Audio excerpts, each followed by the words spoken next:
Welcome to Goofy Harry. Today's adventure: what if Gringotts revealed Harry was the lost son of Hades, king of the Underworld? If you haven't already, smash that subscribe button and ring the bell so you never miss a story. Now let's begin. Chapter 1. The audit. The dream was the same as the last 7 nights, and Harry knew it was a dream because he was beginning to take notes. He stood in a hall the color of polished slate. The ceiling rose into a darkness that had no top, and the air smelled the way old churches smell after rain: cold stone, wax, something clean and very still. A river ran through the middle of the floor, but the water moved in the wrong direction. It flowed up the slope away from him toward a throne carved out of a single piece of black wood. A man sat on the throne. He had Harry's hair and Harry's nose. He had eyes the color of riverbed pebbles polished smooth by 10,000 years of cold water. He did not look up, but he spoke. Soon. Harry tried to ask soon for what, but his mouth was full of poppy seeds. He spat. The seeds clattered on the marble like dropped pearls. The man on the throne almost smiled. You have been my patient son. You will not be patient much longer. Harry woke at 5 in the morning, sticky with the heat of Privet Drive in late July, the tag he had worn around his neck since before he could remember pulsing against his collarbone. He sat up. He turned the small black coin over in his fingers. The tag had no inscription. Aunt Petunia had told him once in a moment of unguarded irritation that they had found him in his cot with it on a string and had not had the strength to take it away. The coin was warm. It had never been warm before. There was a tap at the window. An owl sat on the sill, an actual eagle owl with a wax-sealed letter on a strap. Harry got up, opened the window, and took the letter without thinking, the way a man underwater takes the rope thrown to him from the boat. The seal was a coin pressed into red wax. The coin was identical to the one around his neck. He read the letter twice. Then he read it 3 more times. By 6, he had dressed, packed everything he owned into the trunk under his bed, and was sitting on the front step with Hedwig on his arm and the trunk between his knees. The Dursleys did not stir. He had stopped asking for permission to leave somewhere around the moment. The dream had first put a name in his mouth, and refused to tell him what the name was. The car that pulled up was not a ministry car, which surprised him only because he had expected a ministry car. It was a long black saloon that Harry did not recognize, polished to the point of seeming wet, and in the back sat Sirius Black in respectable robes for the first time in Harry's living memory. I told them to send something quiet, Sirius said, when Harry had thrown his trunk in the boot and slid into the seat beside him. This is what they sent. Goblins have a flair for funeral parlors. Did you sleep? Number good. Then you'll be at your sharpest when they yell at us. I had them postpone the audit until I was free, but they were unhappy about it. Goblins don't postpone things, they delay them, and they make you pay for the delay. Audit. Sirius watched him with the careful attention he had got used to giving Harry over the past year, the kind of attention a man pays a horse he does not yet know is sound. When my conviction was overturned, my vault came back. When my vault came back, the black accounts were active again. When the black accounts were active again, every related vault, and that, frustratingly, includes yours, got flagged for what they call a confirmation right. Blood, name, lineage. Routine. Boring. Long lunch, big lawyer's bill. Then why does it sound like you're not telling me something? Sirius's mouth did the small wry thing that was the only inheritance from Walburga Black he had not managed to burn out of himself. Because Remus has a feeling. Remus has had a feeling about you since he was 17 years old. He won't say what feeling. He says when he says he'll say. Harry closed his hand around the warm coin under his shirt. I had a dream. Tell me on the way. He told him. He told him about all 7 dreams, about the throne and the wrong flowing river, about the man with his nose and the wrong colored eyes, about the word son, in a voice he had no business knowing. Sirius did not interrupt and did not look at him. Sirius watched the road as if the road might turn into something else if he looked away. When Harry finished, Sirius took out his wand, tapped the partition that separated them from the driver, said, "Step on it, please," and the car obediently lurched. Behind them, the Surrey hedgerows began to blur. Padfoot. "Yes, should I be scared?" "You should be," Sirius said, "but you aren't, are you? And that's the part I'd be paying attention to if I were you." He was. That was the worst of it. The dream had been the calmest hour of his week. Diagon Alley at 7 in the morning was empty in the way only that street could be empty, with the awnings rolled up like sleeping cats and the cobbles still wet from the cleaning charms. Sirius shouldered the trunk. Harry shouldered Hedwig in her cage, and they crossed under the long shadow of Gringotts as the bank's outer doors swung open without anyone touching them. Remus was waiting at the threshold, gray-eyed and underslept. He took one look at Harry and inhaled through his teeth as if he had stepped on something cold. "Right," he said. "Come on." The atrium of Gringotts was usually a place of silence broken only by the rustle of parchment and the click of small claws. This morning it was a place of silence, full stop. The tellers' tables were empty. A single goblin stood in the middle of the floor, robed in dark gray, his hand on the hilt of a curved knife at his belt, and his expression the polite, unreadable expression that Harry had learned in the last year was the goblin equivalent of a held breath. "Mr. Potter," the goblin said, "I am Ragnarok. I will be conducting your audit. We are losing the privacy of the morning by the minute, if you would." He turned and walked, and they followed him, because at Gringotts you followed. Down they went, not by cart, which Harry had expected, but by stairs that wound in a tightening spiral around a column of black stone, lit by lamps that did not flicker. The deeper they went, the cooler the air, until at last Ragnarok stopped in front of a door that was not a door so much as a slab of polished obsidian set into the wall. He pressed his palm to it. Lines of gold ignited, ran across the surface in a script Harry did not recognize, and then the slab simply was not there. Inside, the audit chamber was small and round, and in the center stood a low basin on a stone plinth. The basin was empty. A small obsidian knife lay across its rim. Ragnarok inclined his head. "3 drops, Mr. Potter. The rim, please. We do not want it on the floor." Harry stepped forward. He did not look at Sirius. If he looked at Sirius, he would feel the size of what he was about to do, and feeling the size of it would be worse than just doing it. He picked up the knife. It was warm in the way the coin was warm. He pricked the pad of his thumb. The pain was a small, pure thing. Drop, drop, drop. The blood did not pool. It ran along the rim of the basin and down the inside of the bowl, and then it kept running, and as it ran, it began to write. The first line came in red ink. It was simple. He had seen this much in books before. It said, "Harry James Potter." Below it, in smaller letters, the way a footnote is printed below the page it refers to, came. "Born of Lily Evans Potter, declared mother born of James Fleamont Potter, declared father." That was as far as Harry had ever cared to read. The basin was not done. A second column began to write itself, the letters cooler and slimmer than the first, the ink a deep iron red that smelled, faintly, of pomegranate. "Lily Evans Potter, declared mother, true head of Evans line, born of Elowen Evans, mortal wife of Reginald Evans, born of Hecate, goddess of magic, by Elowen Evans." Sirius made a small sound in his throat. It was not a word. The basin was still not done. A third column began. The ink was the color of a very old wine. "James Fleamont Potter, declared father, standing legal father by magical acceptance by oath of hearth and roof, biological father." The line stopped. Harry's pulse beat once in the small cut on his thumb. The line resumed. False. The room cooled by 10 degrees.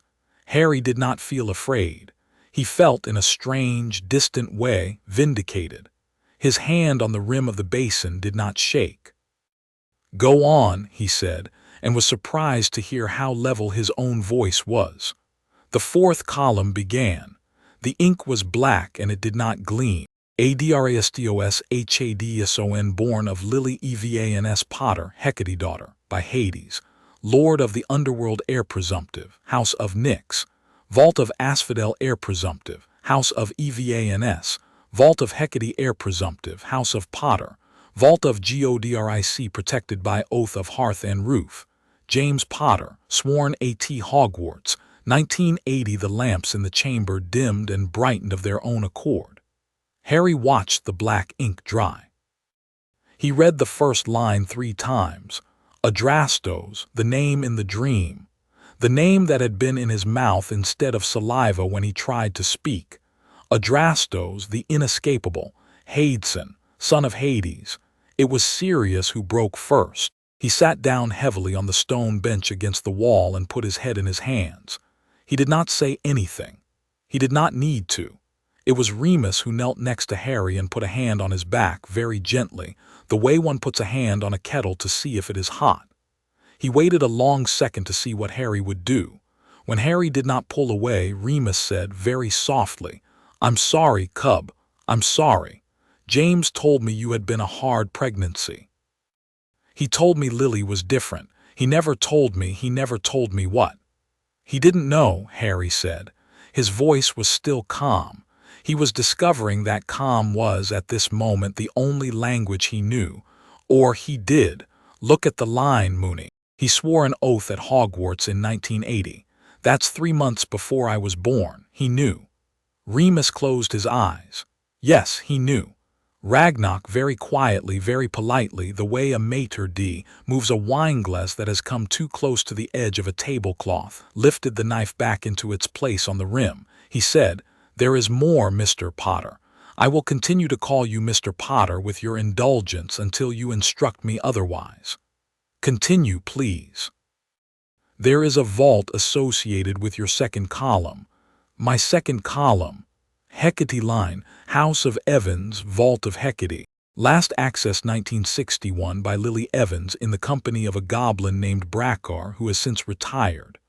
There is," he hesitated, the first hesitation Harry had ever heard from a goblin, "there is a vault associated with your fourth column." "My fourth column." "Vault of Asphodel, we have it in our ledgers. We have not had it in our halls." "It is." Another hesitation, fractional. "It is not on Gringotts soil. Access is by the Lord of the Underworld's invitation, alone, in person, and only by the heir." And the third column, Vault of Godric, a breath of something that might, in a goblin, have been relief. "That one we have." Harry nodded once. He looked at the basin again. Blood had finished writing. The ink was settling the way ink settles into parchment. "Ragnoc, yes, has there been an audit like mine before in your records?" The goblin's eyes were very steady. "3, in the last 400 years, none in living memory. And the people, 2 were drowned within a month, sir. The third lived to a great age and died in his bed at the foot of the Pyrenees. I cite his case freely. He is in the histories under the name we do not say in this hall." "Helpful." "It is what we have." Harry pressed his cut thumb against the bowl one more time, on the inside, where there was no writing, and watched the blood vanish into the stone as if drunk.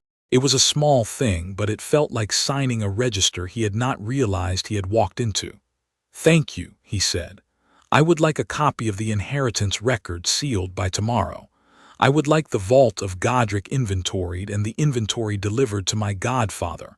I would like to know everything you know about the House of Evans, and I would like to be informed, the moment you find out, what the protocol is for visiting an off-soil vault." Ragnoc bowed. The bow was a fraction deeper than it had been when Harry walked in. "It will be done, Lord Mr. Potter. Just Harry Ragnoc for today. As you say, Mr. Just Harry." It was the first joke Harry had ever heard a goblin make, and he wondered, walking back up the spiral stairs with Sirius's hand a steady weight on his shoulder, whether it was the size of the audit or the size of Harry's comm that had loosened the goblin's tongue. Sirius did not speak in the car back. Remus rode in front, beside the driver, glancing back every few minutes as if he was checking on a cake in an oven. The black coin under Harry's shirt had stopped being warm. It was now hot. He held it through the cotton with one hand and counted his own heartbeats with the other and waited for the world to feel different. The world refused. The world was the world. Outside the windows, England rolled past in its August colors, the wheat the brassy gold of harvest, the hedges the dusty green of August's last breath, and 100 miles north a kettle was boiling somewhere in a cottage, and 100 miles south a bell was ringing in a church, and none of it cared one way or the other that Harry James Potter, 14, had been told an hour ago that he was someone else. Then slowly, the world did begin to feel different. It was small at first. The shadow of the car, where it fell on the road outside his window, was longer than it ought to be for that hour. A crow, perched on a fence post as they passed, did not flinch from the noise of the engine but turned its head and watched him go. The driver, polite and silent up until then, said suddenly, "Pardon me, sir, did you say something?"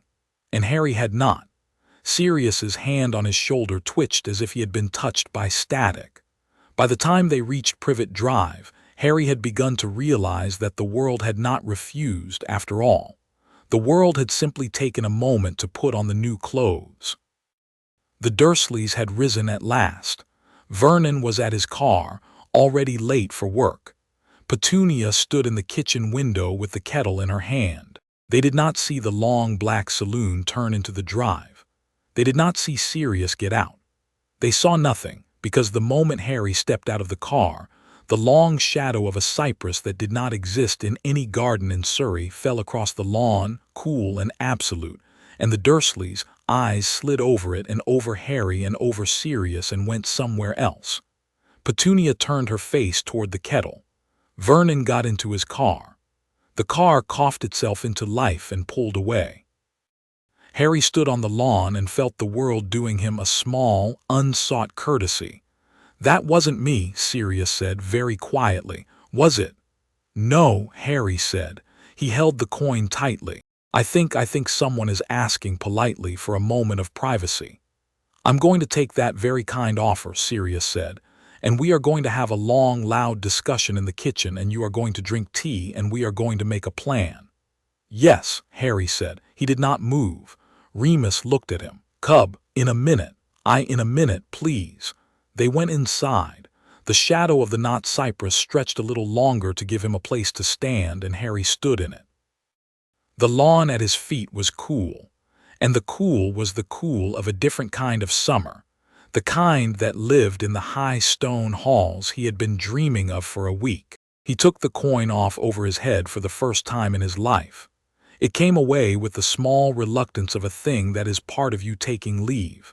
He held it in his palm. It was heavier than it had ever been. The face he had assumed was blank had something on it now, a small, neat sigil, a poppy in a circle of pomegranate seeds. The shadow under him deepened.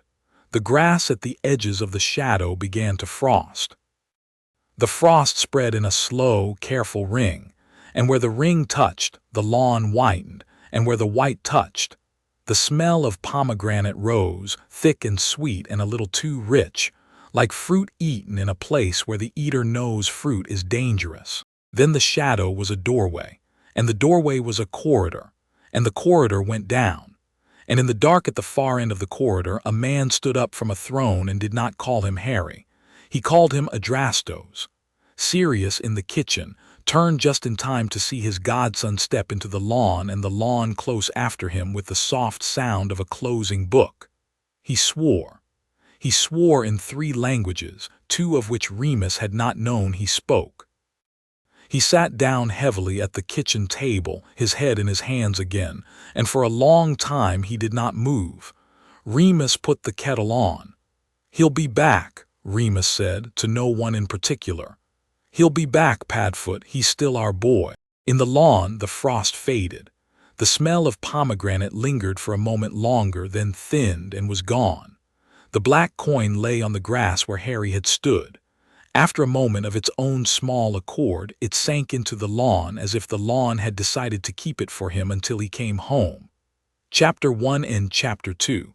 The throne of onyx. The corridor was kind to him. That was the first thing Harry noticed, after the noise of the world had stopped. The corridor was kind. The walls did not so much hold him in as walk with him.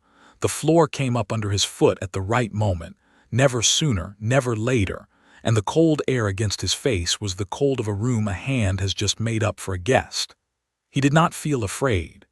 He noticed that he was not feeling afraid, the way a man riding a horse the first time notices that he is, in fact, riding a horse and is doing it. He filed the noticing away and walked on. The corridor opened in stages into a hall. He had seen the throne before.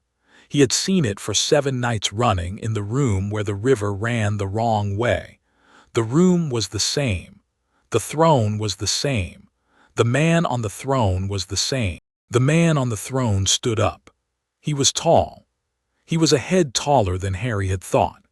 He wore black robes that did not catch the light because there was no light to catch. What light there was in the hall was the candlelight of 100 braziers along the walls, and the braziers held black flame, and the black flame did not flicker.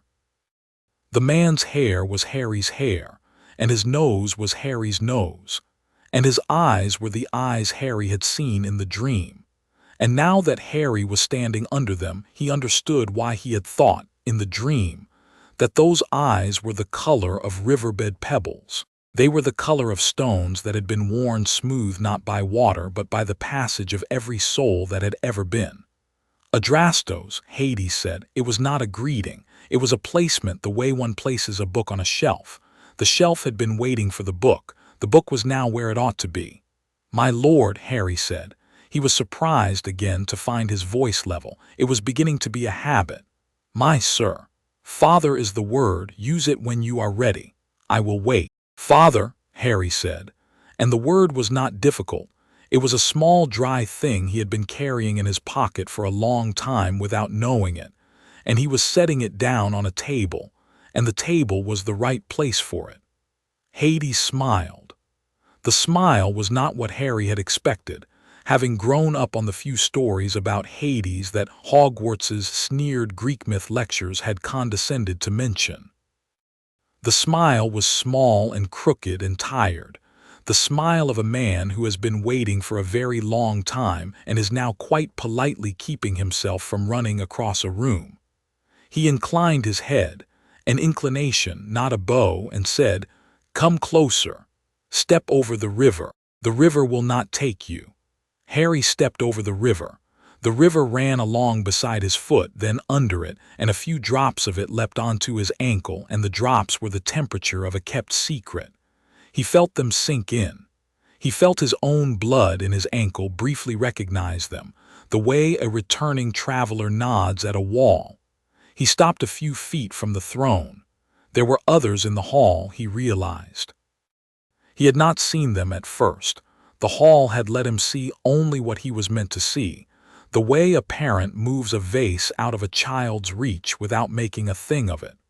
A woman stood by Hades's right hand. She was tall, paler than the moon at noon, and her hair was the very particular color of wheat that has gone gold but has not yet gone brown. Her eyes were the same green as Harry's mother's eyes in the photograph he kept in the bottom of his trunk. She wore a gown that, depending on which way one looked at it, was either pomegranate or wheat. Persephone, Harry said before anyone had told him. She smiled. It was a wholly different kind of smile from Hades'. It was the smile of someone who has been hoping to like someone and has just found out that they were going to. "Welcome home, stepson," she said. Her voice was warm. It was warmer than the corridor had been, and the corridor had been warm. "Step closer. We have a great deal to do, and not enough time, although time here will be more generous to us than it would otherwise." He stepped closer. He saw, at her left, 2 children, not children, he amended, 2 people younger than him. One was a boy, perhaps 12, dark-haired, with eyes too old for his face. The other was a girl, perhaps 15, slim, wary, with a mouth that had decided to make up its mind about him later. Nico, the boy said. D'Angelo, half-brother apparently. Hello. Bianca, the girl said. D'Angelo, half-sister apparently. We're going to need to have a conversation. Not now, later. Hello, Harry said and meant it. Sit, Hades said. Harry looked for a chair. There had not been a chair a moment before. There was a chair now. It had risen out of the floor without ceremony, a black wood seat with a low back, 2 arms, and a single small pomegranate carved into the top of each arm. He sat. The chair fit him as if it had been measured. I will not waste your time, Hades said. You will not waste mine. I will tell you what you need. I will answer the questions you ask. I will not answer the questions you do not ask, because you will discover them in their own time and you will value them more for the discovery. All right, your mother. Hades let the words rest in the air for a moment. He was, Harry realized, in pain. The pain was old and it was kept very well, but it was there, the way a scar across an old man's hand is there, smoothed by time but never gone. Lily Evans was the daughter of my friend Hecate. Hecate was, perhaps still is, the goddess of magic, of crossroads, of the things that are easier to do at midnight than at noon. She and I are old. We are older than the Olympians. We made a pact 400 years ago that the next time the prophecies stirred, we would make a child between us. The fates do not like to be consulted twice. They reward the preempted plan. We had a plan. Why? Because, Hades paused. Because the Olympians are not, on balance, kind. Because the world is going to need a hand laid on it in the next century that does not flinch from death and does not flinch from magic. Because we wanted a child, both of us, and the pact made a child possible without breaking the older oaths we had each sworn to others. Because I did not want my son to be raised in this hall in the dark, where the only friends are the ones who have stopped breathing. Then why am I in this hall now? Because you are old enough to choose the dark, and because the world above is, at this moment, more dangerous to you than the dark. Harry took that in. He said, tell me about my mother. Lily Evans walked into Hogwarts at 11 years old, not knowing she was a daughter of Hecate. Her mother, Elowen, knew. Elowen was a witch, a small witch, a hedge witch out of a Cornish village with a quiet life. Hecate came to her one evening at the well behind her cottage and asked her if she would carry a child for the world, and Elowen, who had wanted a child for many years and had not been able to have one, said yes. She raised Lily as her own. She told Lily on Lily's 17th birthday what Lily was, and Lily, who had always known something was different, was not surprised. She came to me after Hogwarts. She said I would like to honor my mother's pact. I said only if you wish to. She said I wish to, James. Hades's voice softened very slightly. James was not part of our plan. James was a courtesy of fate. He loved her. She loved him. He was a very good man, your father, the other one. We discussed it. We, your mother and I, chose to give him the child as much as we could give him. He swore the oath of hearth and roof. By the magic of that oath, he was, in every way that magic recognizes, your father. The blood is mine. The fatherhood was his. I do not contest it. He earned it. He died for me. Yes, he died for you and for her. I would have died for her too if death and I were not on such intimate terms. As it is, I have done the thing I could do, which is to keep her where I can speak with her. She has asked every year after you. I have told her. She is waiting for you when you are ready. Not now, soon. The hall was very quiet. Harry realized that the woman beside Hades, Persephone, had stepped forward and put a hand briefly on the back of his chair. The chair warmed under her hand. She did not say anything. Harry did not turn around. He was, abruptly and completely and without warning, crying. He cried as quietly as he knew how. He cried with the part of him that had been a small boy in a cupboard and had not been allowed to cry then because crying drew attention. He cried for a minute, perhaps a minute and a half, and then he stopped, and he wiped his face with the heel of his hand, and he said level, "Go on." Hades inclined his head. He also did not say anything for a moment. There are courtesies the dead understand that the living do not have words for. Voldemort, Hades said. Voldemort. His prophecy is a corrupted echo of ours. The fates speak in many tongues, and they do not always speak only to those who have asked them. Tom Riddle was given a piece of our prophecy by a seer who did not know what she had been given. He acted on it. He acted in the way of men who hear the word marked and assume the word for themselves. He marked you, and in marking you he gave you something, some small dripping of his soul, a piece of him stuck to you like wet ash. We will discuss that piece later. It is not today the most pressing of your problems. What is? A faction has begun to move. They serve a sleeping master, a master who has been sleeping in pieces in a place even I do not visit gladly. They want what is in your blood. They want to use it or, failing that, to undo it. They have moved through Voldemort's people without Voldemort's full understanding. They have moved through your school. They have moved through your tournament. Yes, you are about to be in a tournament, and yes, your name is going to come out of a cup that should not have known it. We have foreseen it. We have not stopped it. We will use it. Use it how? You will become known. The wizarding world will finally see what you are in part. The faction will reach for you. We will catch their hands. We will know who they are by who reaches. That is using me as bait. Yes. Harry thought about that. He found, somewhat to his own surprise, that he did not object. He had been bait in one form or another for 14 years. If he was to be bait now, he preferred to be bait in the company of someone with a plan. "All right," he said. "What do I have?"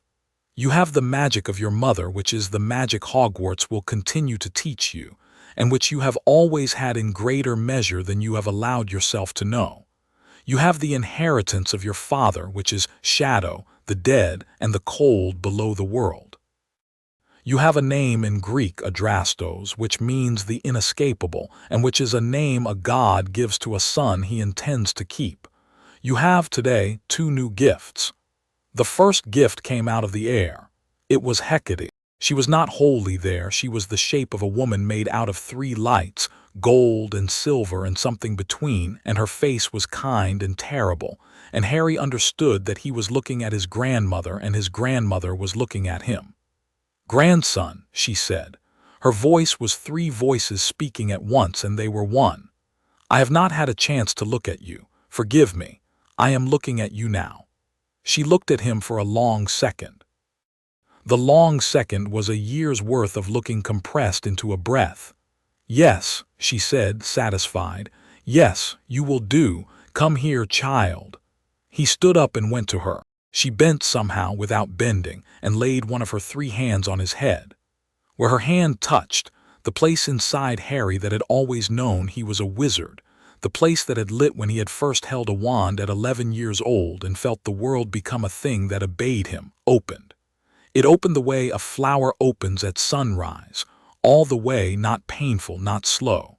He felt his own magic pour into a vessel he had not known he had been carrying half empty. "There," she said.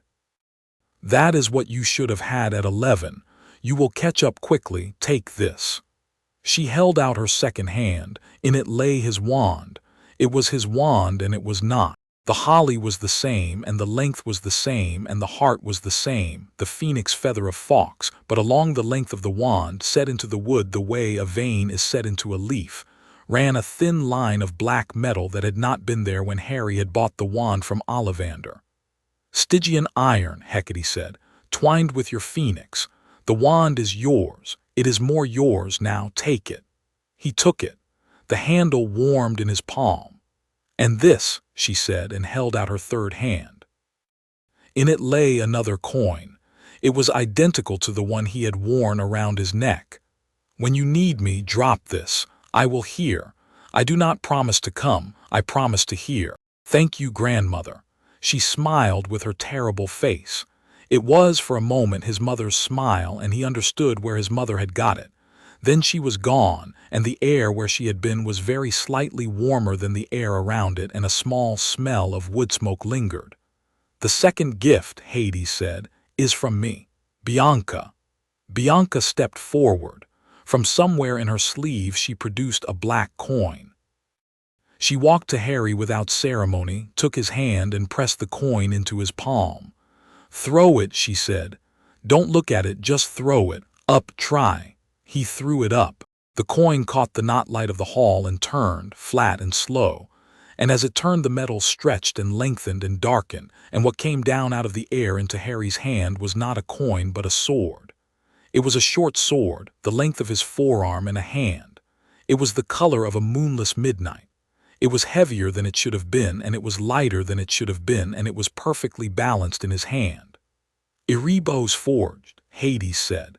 "Stygian iron drawn out by my own hand. It will cut what other things cannot. It will not cut the living unless you are very angry, and in that case it will cut whatever you intend it to. Do not be very angry often. To return it to coin form, close your hand around the blade and think of the coin. Try." Harry tried. The sword folded back into a coin in his palm, cold and small and innocent. He breathed. "Thank you," he said. "Both of you, all of you." "Train with me," Bianca said. The wariness in her mouth faded somewhat. "I'll show you how to draw it without losing fingers." "Train with me," Nico said, "for the shadow. The shadow takes practice. The shadow likes you, but it doesn't know you yet." "Train with me," Persephone said from behind, "for the things you are not yet ready to ask about. Later, when you have rested, you will be a long while in this hall by the count of your breath, and not so long by the count of the world above. A very long while is what we will need." "Train with me," Hades said, "for everything else." He trained. He did not know how long he trained. The hall let him sleep when he needed to and did not make a thing of it.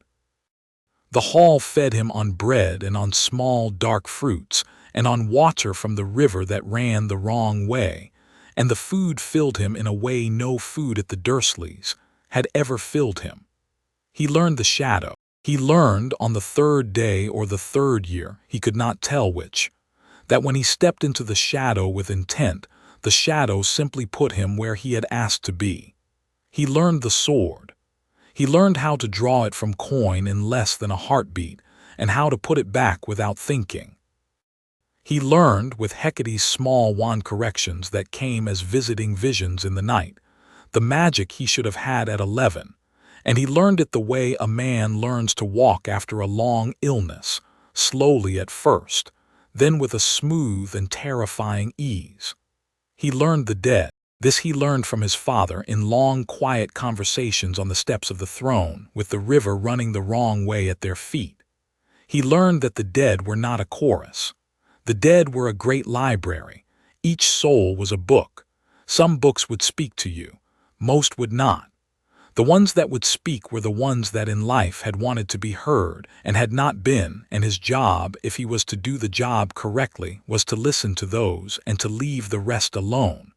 He spoke to his mother. He spoke to her for an hour in a small room off the main hall, where Persephone had set a table with 2 chairs and a bowl of pomegranates, and he asked her every question he had ever wanted to ask his mother, and he was surprised to find that she had answers that surprised him, and he was surprised to find that she did not have answers to questions he had assumed she would have had answers to. She was a person. She had not been a person to him before. She told him 3 things. The first was that she had loved James Potter very much, and that he had loved her very much, and that the choice they had made together to hide the truth from him was the only choice they had been able to make, and that she was sorry about it. The second was that the boy he was about to have to become, the one who was going to walk back into a school in 2 months and have his name come out of a cup, was not the boy she had hoped for. The boy she had hoped for was an older man with grandchildren. But she had a perfectly serviceable boy, and she would be proud of him. She would be very proud of him. The third was that Severus Snape had loved her and that she had not loved him in the way he had wanted to be loved, and that she had been kind to him about it, and that he had not been able to bear her kindness, and that Harry should be not gentle, that was too much to ask, not patient. She would not insult him by asking fair, just fair. Snape had carried her secret for almost 20 years. That was worth something. Not everything, something. Harry promised. He spoke to James Potter. James Potter said 3 things. The first was that he had loved Lily. The second was that the moment Lily had told him about Hades on a cold November evening at Hogwarts when they had been 17 years old, he had thought about it for 2 hours and he had said yes. He would always say yes. He did not regret saying yes. The third was that he was sorry. He was sorry for the lie. He was not sorry for the love. He hoped his son could distinguish the two. Harry promised. By the time Hades stood up from the throne and said, "It is time," Harry had not bathed in 3 weeks and was not tired. He had a wand that was twice the wand he had brought down with him, a coin that was a sword, a coin that called Hecate, a coin he wore around his neck again that called his father, and a head full of voices he had learned to switch off at will. He stood. The chair sank back into the floor. He bowed to Persephone and to Bianca and to Nico. He turned to Hades. "Father, Adrastos, will I see you again?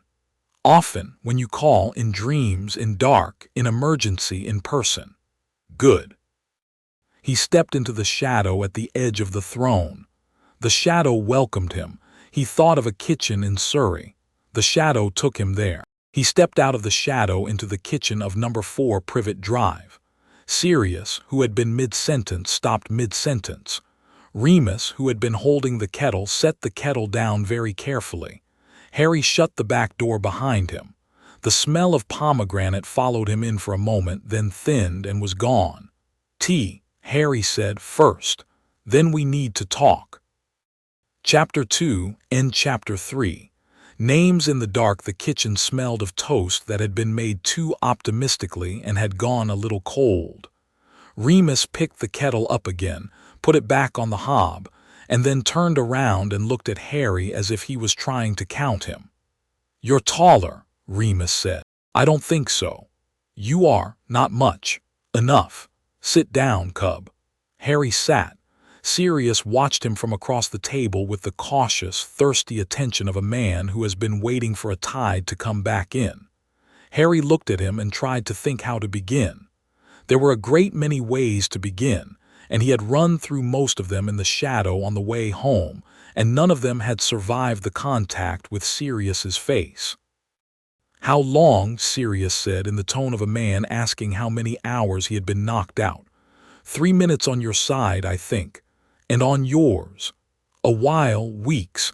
I got to speak to Mum."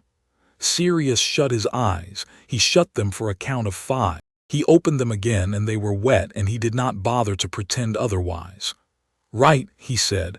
"Right, tea. Then you talk, then I shout, then we have a plan.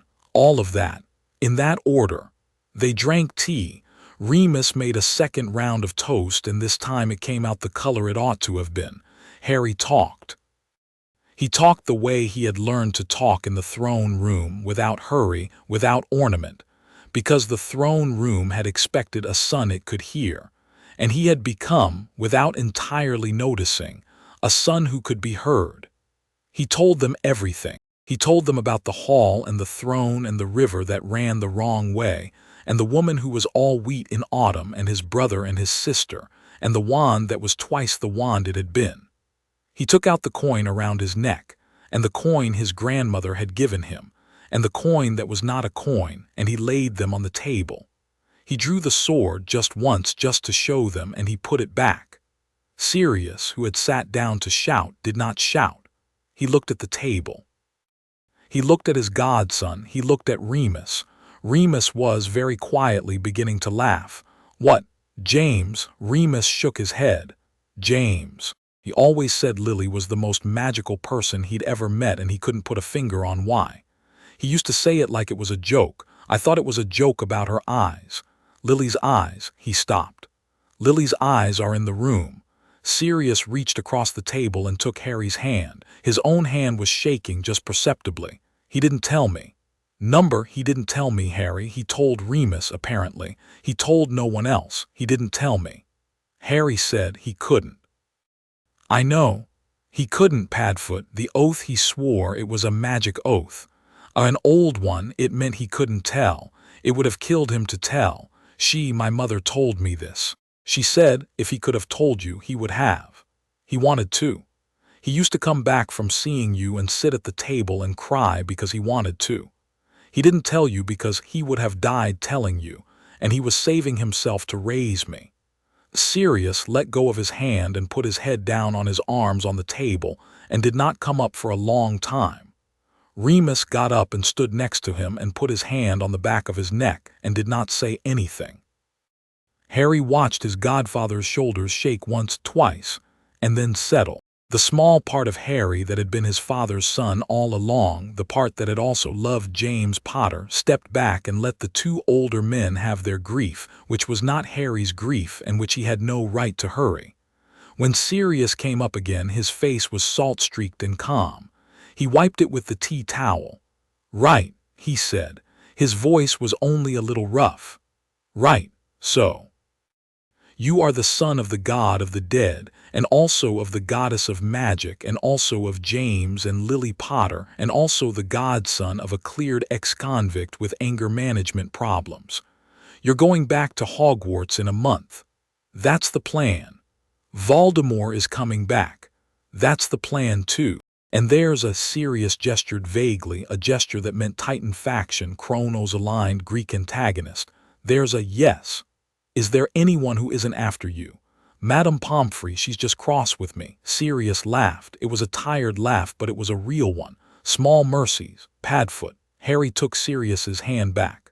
"I am still your godson, the one you got out of Azkaban to be godfather to, the one you ran a motorbike down a street for.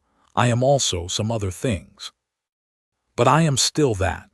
I'm telling you because I need you to hear me say it. And I need you to know that hearing it doesn't make it true. It was always true, but I need you to know that I know it." Sirius looked at him. He looked for a long second. Then he smiled, not his old manic smile, but a smaller, sadder, warmer thing, the kind of smile a man gives to a son when he has realized that the son has grown up and has left him a son in every way that still matters. "All right, pup," he said. "All right, what do we do first?" "First we go buy school robes. I've grown."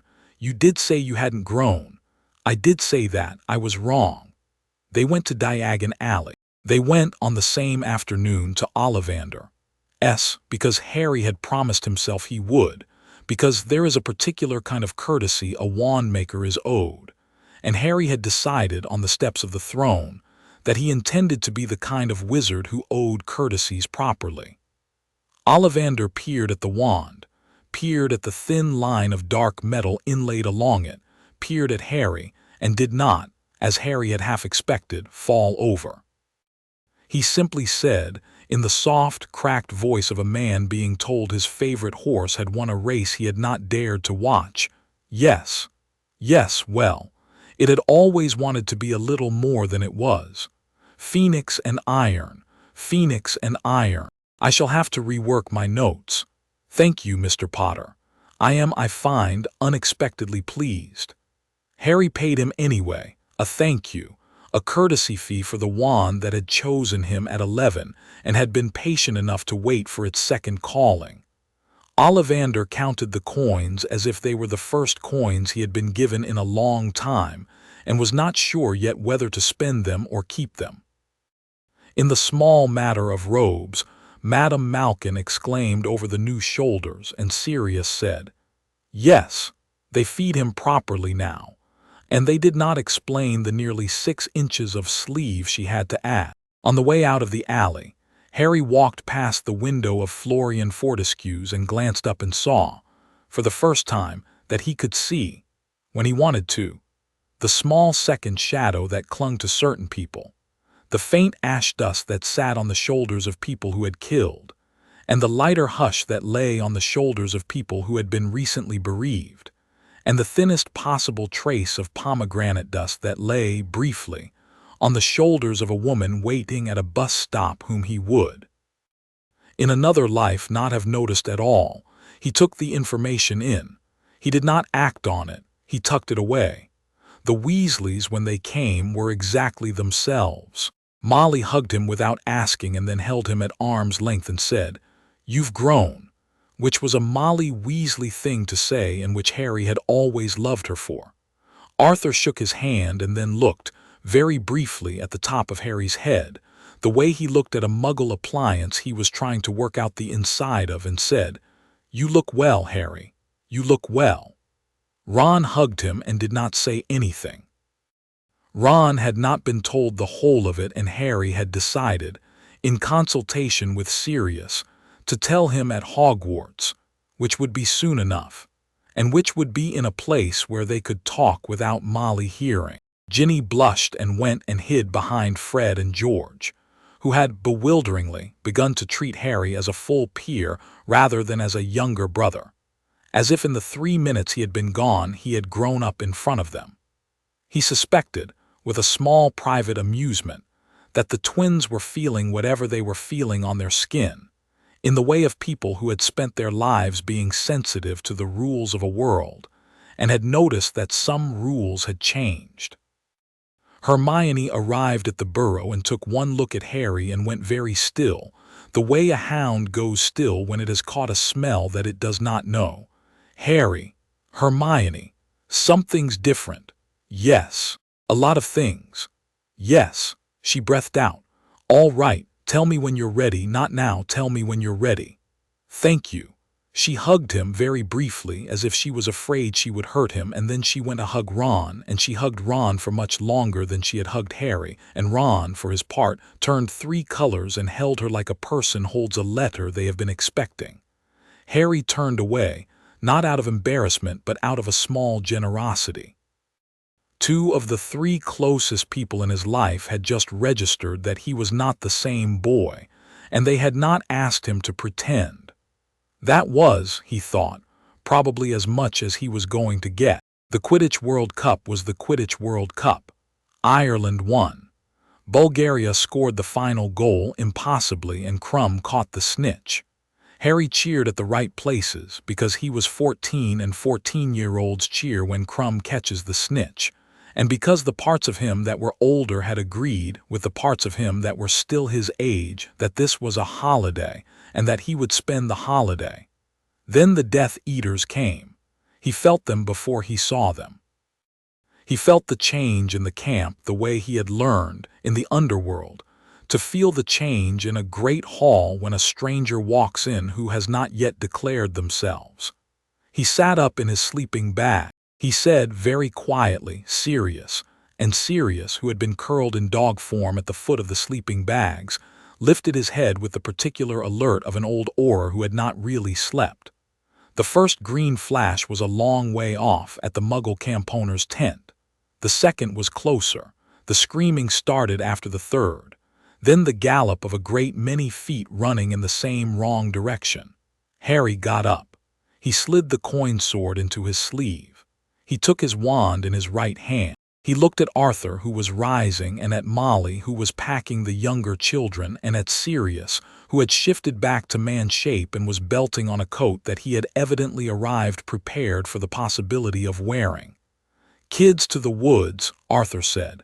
"Sirius, you and I'll go with them," Harry said. "To the woods, I'll guard them, you fight." Arthur looked at him. Arthur Weasley, who had been a decent, middling Auror in a long-ago war and had mostly been a good ministry bureaucrat in the peace after, looked at Harry Potter, who was 14, and saw, perhaps for the first time, that Harry Potter, who was 14, had stopped being the boy Arthur's wife fed. "All right," Arthur said. "Go." Harry went.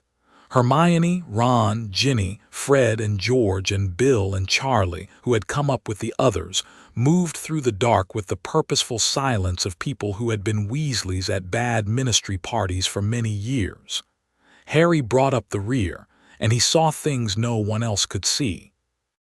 The Death Eaters were 17, the usual count, Malfoy and Nott and 3 of the Lestrange cousins and a scattering of others, and Harry marked them one by one and filed them away for later. The green flashes were mostly parlor tricks, the screaming was mostly pointed theater. They were performing for someone. The someone Harry saw was not in the masks. He saw them before the others did. At the edge of the woods, where the Muggle campaigner had hung lanterns in a naive hope of mosquito control, something small and sharp-edged stood in the shadow of a tree. It was about the height of a tall dog. Its skin shone like a water-smoothed stone. It had 4 legs and 2 arms and a mouth full of too many teeth. It was an impausa. He knew it the way a man who has been told what a shark looks like, and is now in water, knows a shark. Another stood 20 feet from the first, sniffing the ground. A third, larger, moved in and out of the shadows of the campfires as if the shadows were doors. They were not following the Death Eaters. They were drifting through the crowd of fleeing witches and wizards with a methodical, hungry interest, looking for a particular scent. They were looking for him. Harry said very low, "Ron, Hermione, Ginny, listen to me. Harry, I need you to keep walking. I need you not to look back. I need you to get to the portkey point and to stay there. Sirius will come for you. If he doesn't come, Arthur will. I need you to trust me for 40 seconds. Hermione's breath went in and out and she said, "Yes, go." Ron said, "What are you going to do, Ron? 40 seconds, please." Ron looked at him. Ron, who for 4 years had made a sport of not trusting anyone who said please, nodded once. Ginny nodded. Fred and George, whom Harry had not addressed, nodded too, because the twins could read a room. Harry stepped sideways into the shadow of the lantern pole, and the shadow took him. He came out, a breath later between the second impausa and the third. They did not have time to be surprised. He killed the second one in the way Bianca had shown him, which was with a short sword drawn from a coin held in the left hand, while the right hand put a shield between the sword arm and the second monster. He killed the third with the same motion continued, because the sword had been hungry, and the hunger was a useful weapon to have pointed in the right direction. Both impausi came apart in a fine black dust that the grass drank, and the drinking of it made the grass, for a moment, a little blacker than it had been.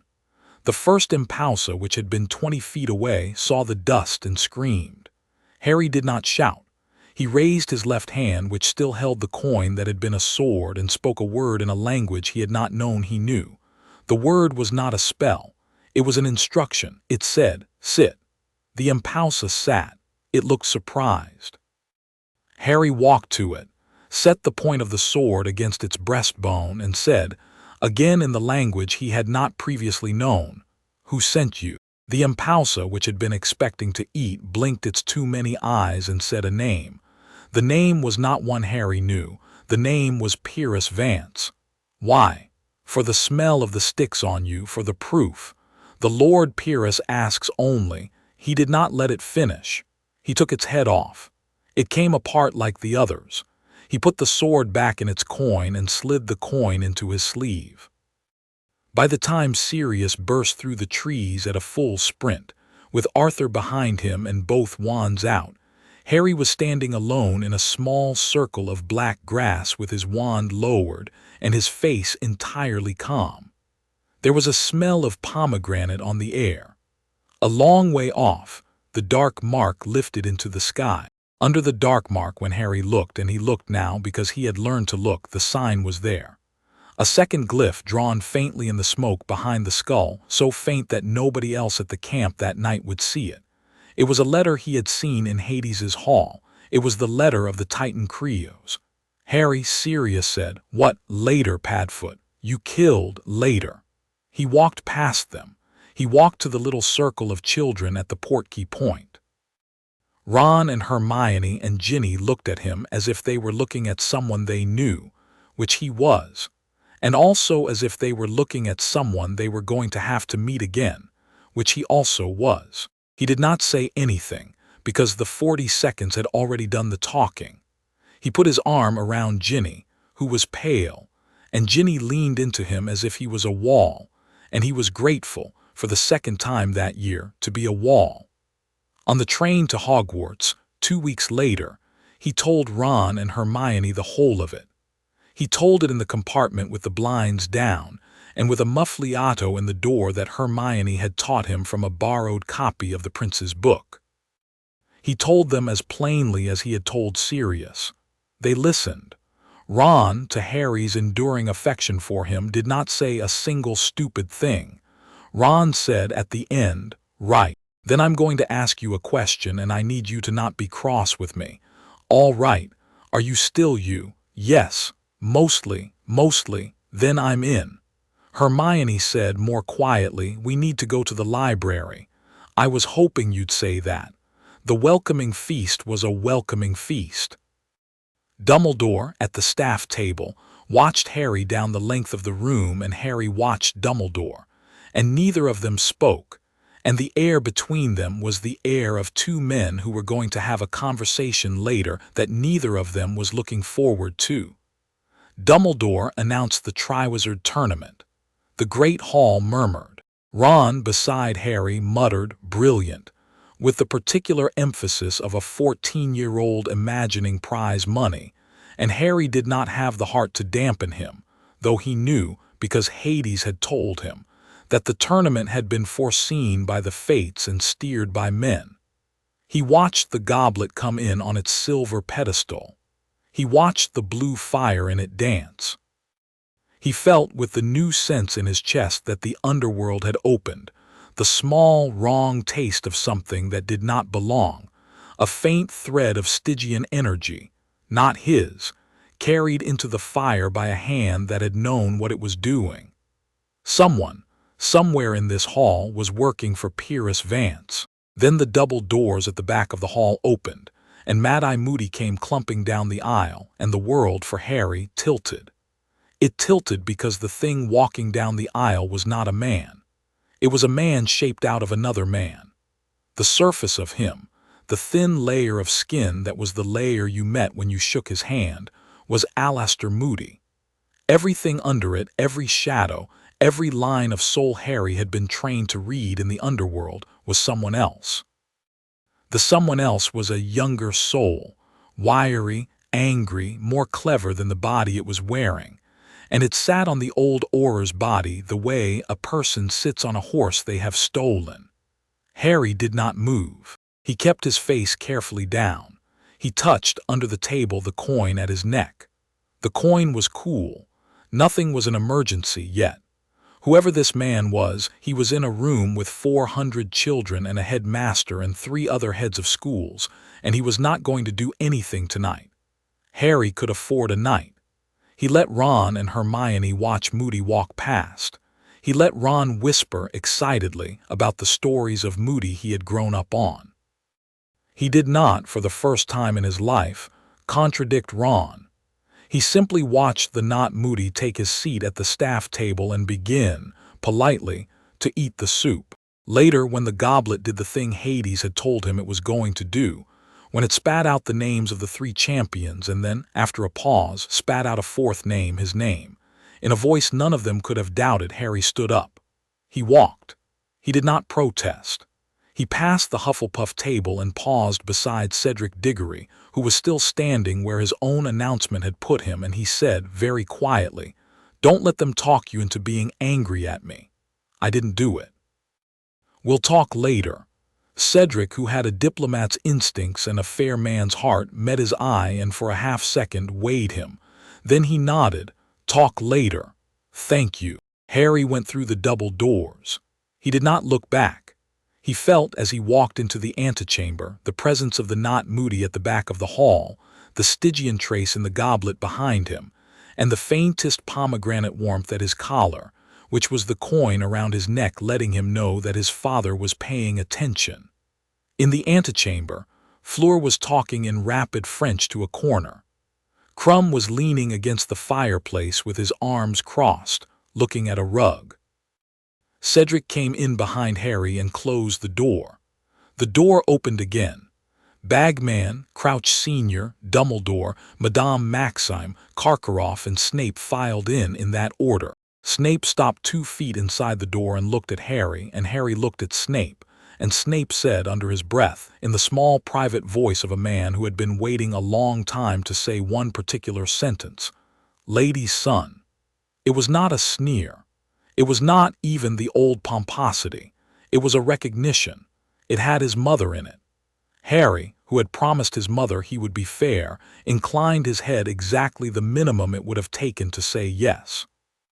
Snape looked at him for a second longer.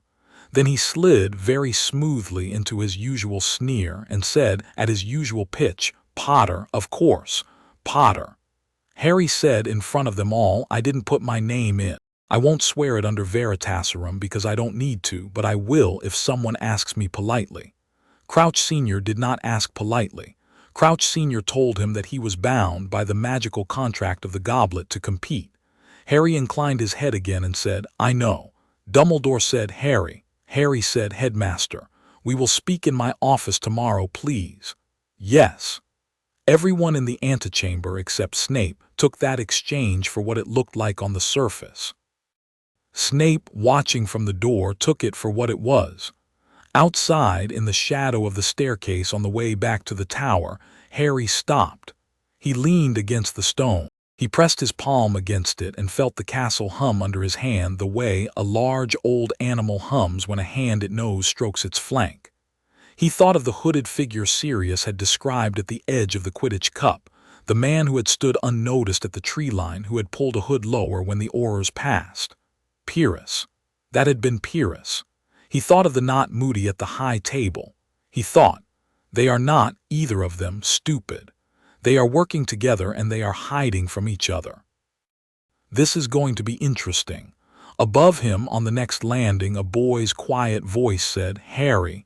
It was Cedric. "Cedric, I was hoping I'd catch you. I meant what I said. Talk later." "Yes, thank you. When you're ready." "Sooner than that, probably." Cedric smiled. The smile was a small, good, honest thing. "All right, champion," he said, and came down the stairs past him and clapped him gently on the shoulder as he went and was gone into the dark of the lower corridor. Harry stood alone in the stairwell for another minute. The coin at his neck warmed again. His father, he thought, was pleased. He climbed the rest of the stairs to bed. Chapter 3, End Chapter 4. Dragons and Other Old Things. Dumbledore's office in the morning was a different room from Dumbledore's office at night. The light through the high stained windows came down in honest stripes that did not flatter anything, and the portraits of the old heads, who at night looked at each other with the dignified scorn of the painted, in the morning rubbed their painted noses and yawned the painted yawns of the long dead. Fawkes was on his perch. Fawkes, who Harry had not seen since the spring of his second year, lifted his head from under his wing and watched Harry come up the spiral stairs and out into the room with the bright, attentive interest of a bird who was being introduced to a brother. "Phoenix," Harry said, before he could help himself. "You knew." "HKKKRRRRR," said Fawkes, which was as close to laughter as a phoenix would commit to in the company of a human. Dumbledore was already seated. He did not stand. He gestured Harry into the chair opposite the desk. He did not offer a sherbet lemon. The gesture and the lack of the offer were, between them, the message Harry had expected. "Harry, sir, you have, I gather, recently learned a number of things about yourself." "I have, sir, recently been reminded of a number of things that other people had decided not to tell me. Yes." A small pause. Dumbledore took it without flinching. "You are angry." "No, sir, that's the strange part. I'm not. I had time. I had a good long sit with my mother and with my father, both of them, both of my fathers, and I had time. I'm not angry. I just don't trust you in the way that I did. We can probably build trust again. We can't build it with you doing the bulk of the talking." "Ah, I have 3 questions, sir." "Ask." "How long have you known about my mother?" "Since her 6th year at Hogwarts. She came to me, she told me. I gave her my word that I would keep it." "How long have you known about my father?" A small, careful pause. "Since the night of the prophecy. Sybil, your professor, repeated the prophecy to me in the Hog's Head. I left immediately and went to your parents, and I asked your mother point blank who fathered her child. She told me the truth. She had to. I held her wand hand while she said it. It was the only way I could be sure. I gave her my word that I would keep that secret too. You did keep it. I did. You also kept it from me. Yes. Last question, sir. And I am going to ask it in a particular way, and I'm going to need a particular answer, because I am, despite everything, fond of you, and I do not want to spend the rest of this year looking at you across a corridor with the kind of look I would otherwise have to give you. The question is this. Will you from now tell me everything you know about anything that pertains to me when I ask, the first time I ask, without the speech about the burdens of knowledge and the kindness of withholding? The portraits had stopped pretending to yawn. They were watching. Fawkes, for the second time that morning, made the small, interested chirruping that was his version of a smile. Dumbledore, who had taken the question without flinching, took the answer without flinching either. Yes, Harry, from now. Good, then we will be all right. I am. Dumbledore paused. He looked for a moment every minute of his 100-and-something years. He looked like an old man who had at last been called to account by someone he had loved and had not realized would call him. I am sorry, Harry. I will not say it more than once. I am sorry. I will not insult you by elaborating. Thank you, sir. I should like a sherbet lemon, please. Dumbledore opened the lid of the small dish at his elbow and pushed it across the desk. Harry took one and put it in his mouth. He hated sherbet lemons. He had hated sherbet lemons since he was 8. He smiled around it, because there are some courtesies you owe the people you have just refused to be quietly furious with, and a sherbet lemon was one of them. He spat it discreetly into a handkerchief on the way out. The first 3 weeks of the term were almost ordinary, which Harry had expected to find difficult and instead found restful. He went to lessons. He sat near the front of Charms, and Flitwick, who had always treated him kindly, treated him now with the small additional respect of one wizard who had felt another's wand grow warmer in the night. He sat near the back of Transfiguration, and McGonagall, who had probably been told by Dumbledore the bones of what had happened, watched him with a thoughtful, almost sad attention, and demanded of him exactly the same standard she had demanded of his mother 20 years before, which Harry found, to his quiet surprise, that he was now able to meet. He sat in Snape's classroom in his usual seat, and Snape gave him exactly the same C he had always given him on a draught of peace, which had taken Harry 3 tries to brew, and Harry, who had brewed it perfectly, looked Snape in the eye and said, "Yes, sir. I'll do better next time," and Snape, very faintly, very coldly, very privately, smiled. In the corridor afterward, Snape brushed past Harry and pressed a small leather case into his hand without looking at him. Harry looked at the case in the boys' lavatory upstairs. Inside was a small glass vial of a white-flowered liquid Harry recognized dimly from his summer reading, moly. The card with it said, in Snape's small, precise handwriting, "Only 2 words, do not lose," and was signed S. Harry put the vial in the inner pocket of his robe and kept it there for the rest of the year. He told Cedric about the dragons on a Friday evening in the 2nd week of November, in the owlery, with the snow beginning to come down through the open holes of the tower roof. He told him because Hagrid had shown Harry, and because Hagrid had shown Harry only because Hagrid had assumed, correctly, that Harry would tell at least one of the others. He told Cedric because Cedric was honorable, and because Harry had no intention of being a champion who won by knowing what the others did not. He told Cedric also because he liked Cedric. "Dragons," Cedric said. "Dragons." Well, Cedric leaned on the windowsill. "All right, dragons. I had been hoping for chimeras." Dragons are easier in their way. They don't bargain. They might with the right offer. Cedric looked at him. "What are you going to do?" "I don't know yet. Probably walk in and hope." "Don't lie to me, Harry." Harry thought. He looked at the snow. "I'm going to do something," said. "Something showy. People are going to see something they haven't seen before. I want you to know that before you see it, because I don't want you to think I was hiding it from you to win. I'm telling you because I'm not in this to win. I'm in this because somebody put me in it, and because, As long as I'm in it, I'd like to be the kind of person you wouldn't mind sharing a stand with at the end. Cedric was quiet for a moment. You're going to have to share the cup with me then, he said. I'd be honored. I'd be the lucky one. You're the one who's actually qualified. They both laughed a little.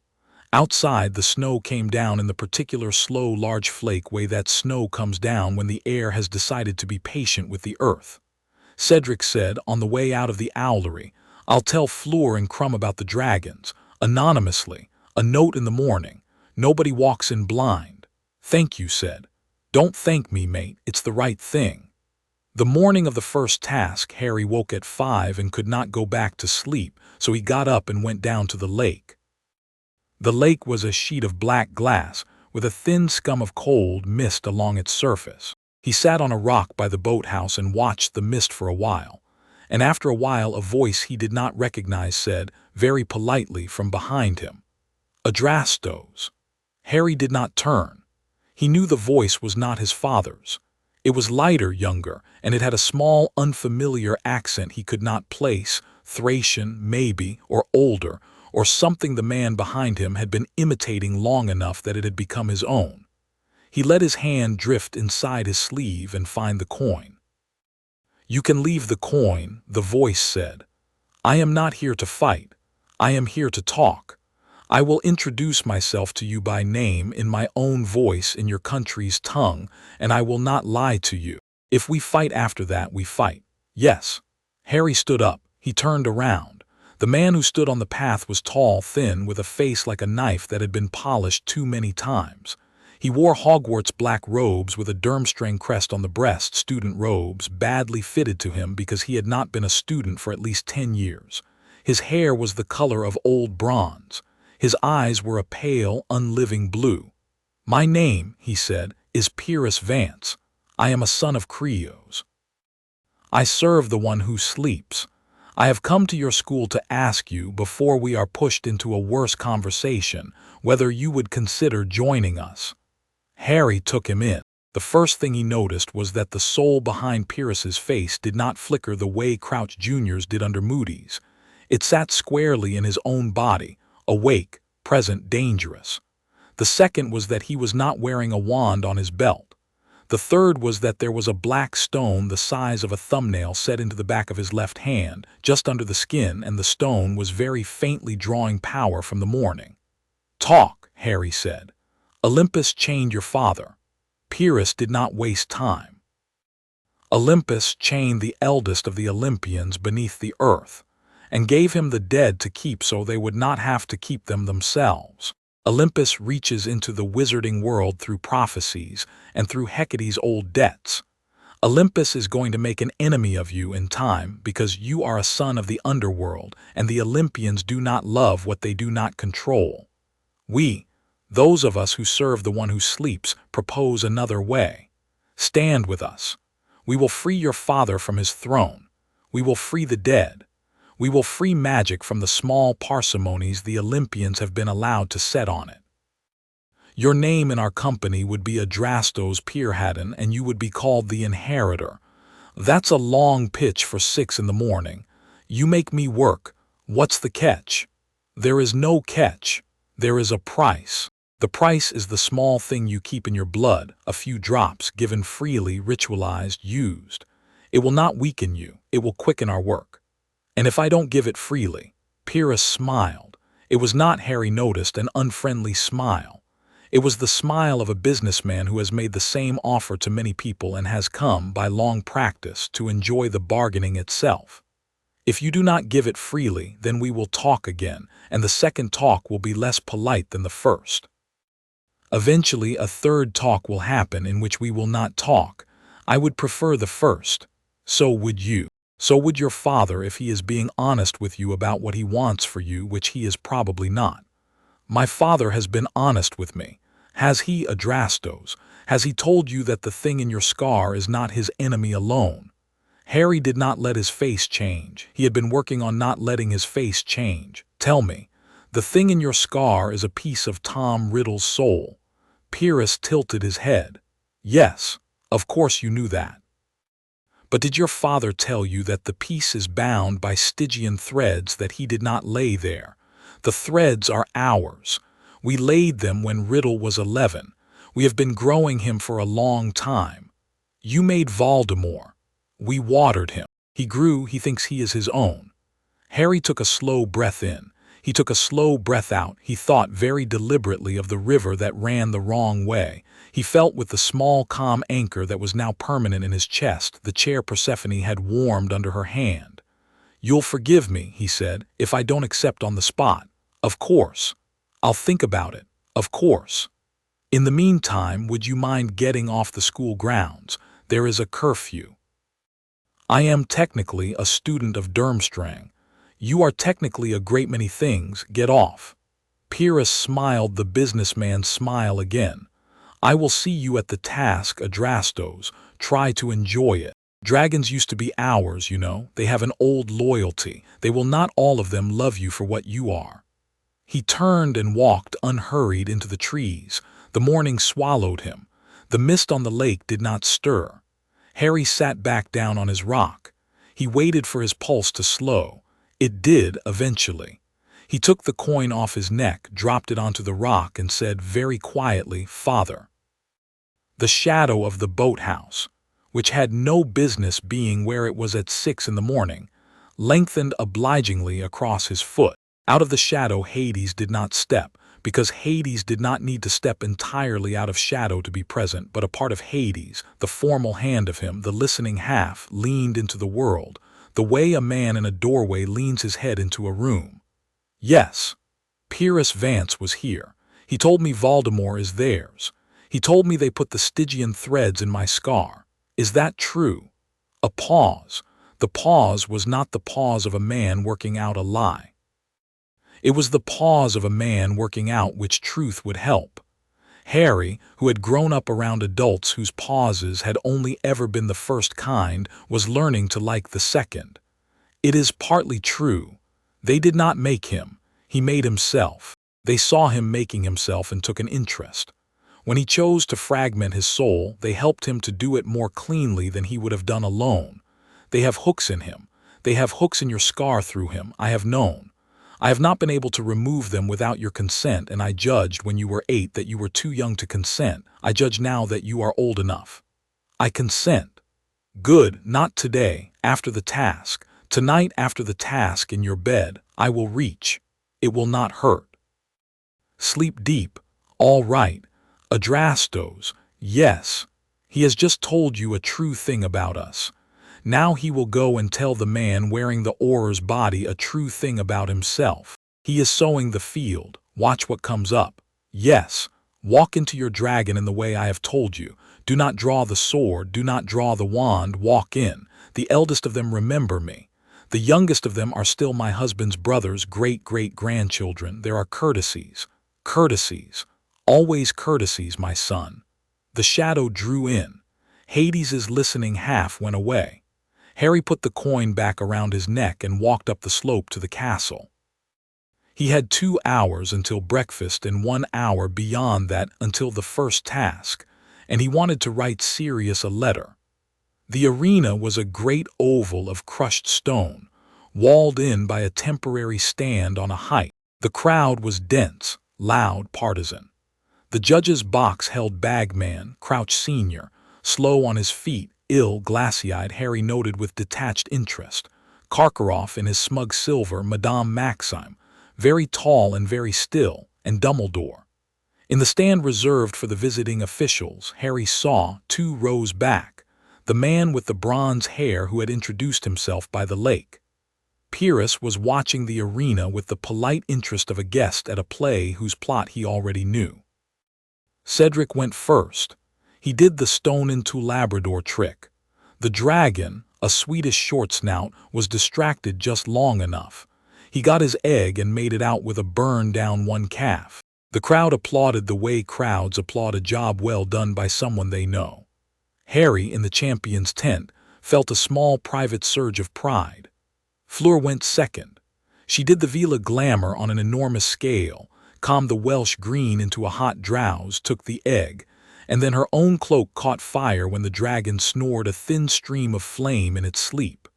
She put the fire out herself with a snap charm and walked out, gold skirt singed, head high. The crowd was at first baffled by the use of the gift, and then on second thought impressed by the use of the gift. Harry made a small note. Fleur was not a girl to underestimate. Crumb went third. He blasted the Chinese fireball in the eye with a conjunctivitis curse. The dragon flailed. Crumb took the egg. Half of the dragon's true eggs cracked under its wild stamping. Charlie Weasley, who Harry knew was somewhere in the back of the keeper's enclosure, would be furious.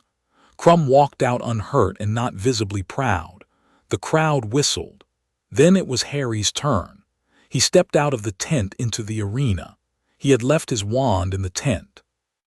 He had put the coin sword into his sleeve, because he had promised his godfather he would not be stupid, and stupidity had a useful definition of going unarmed into a fight you might not be able to talk out of.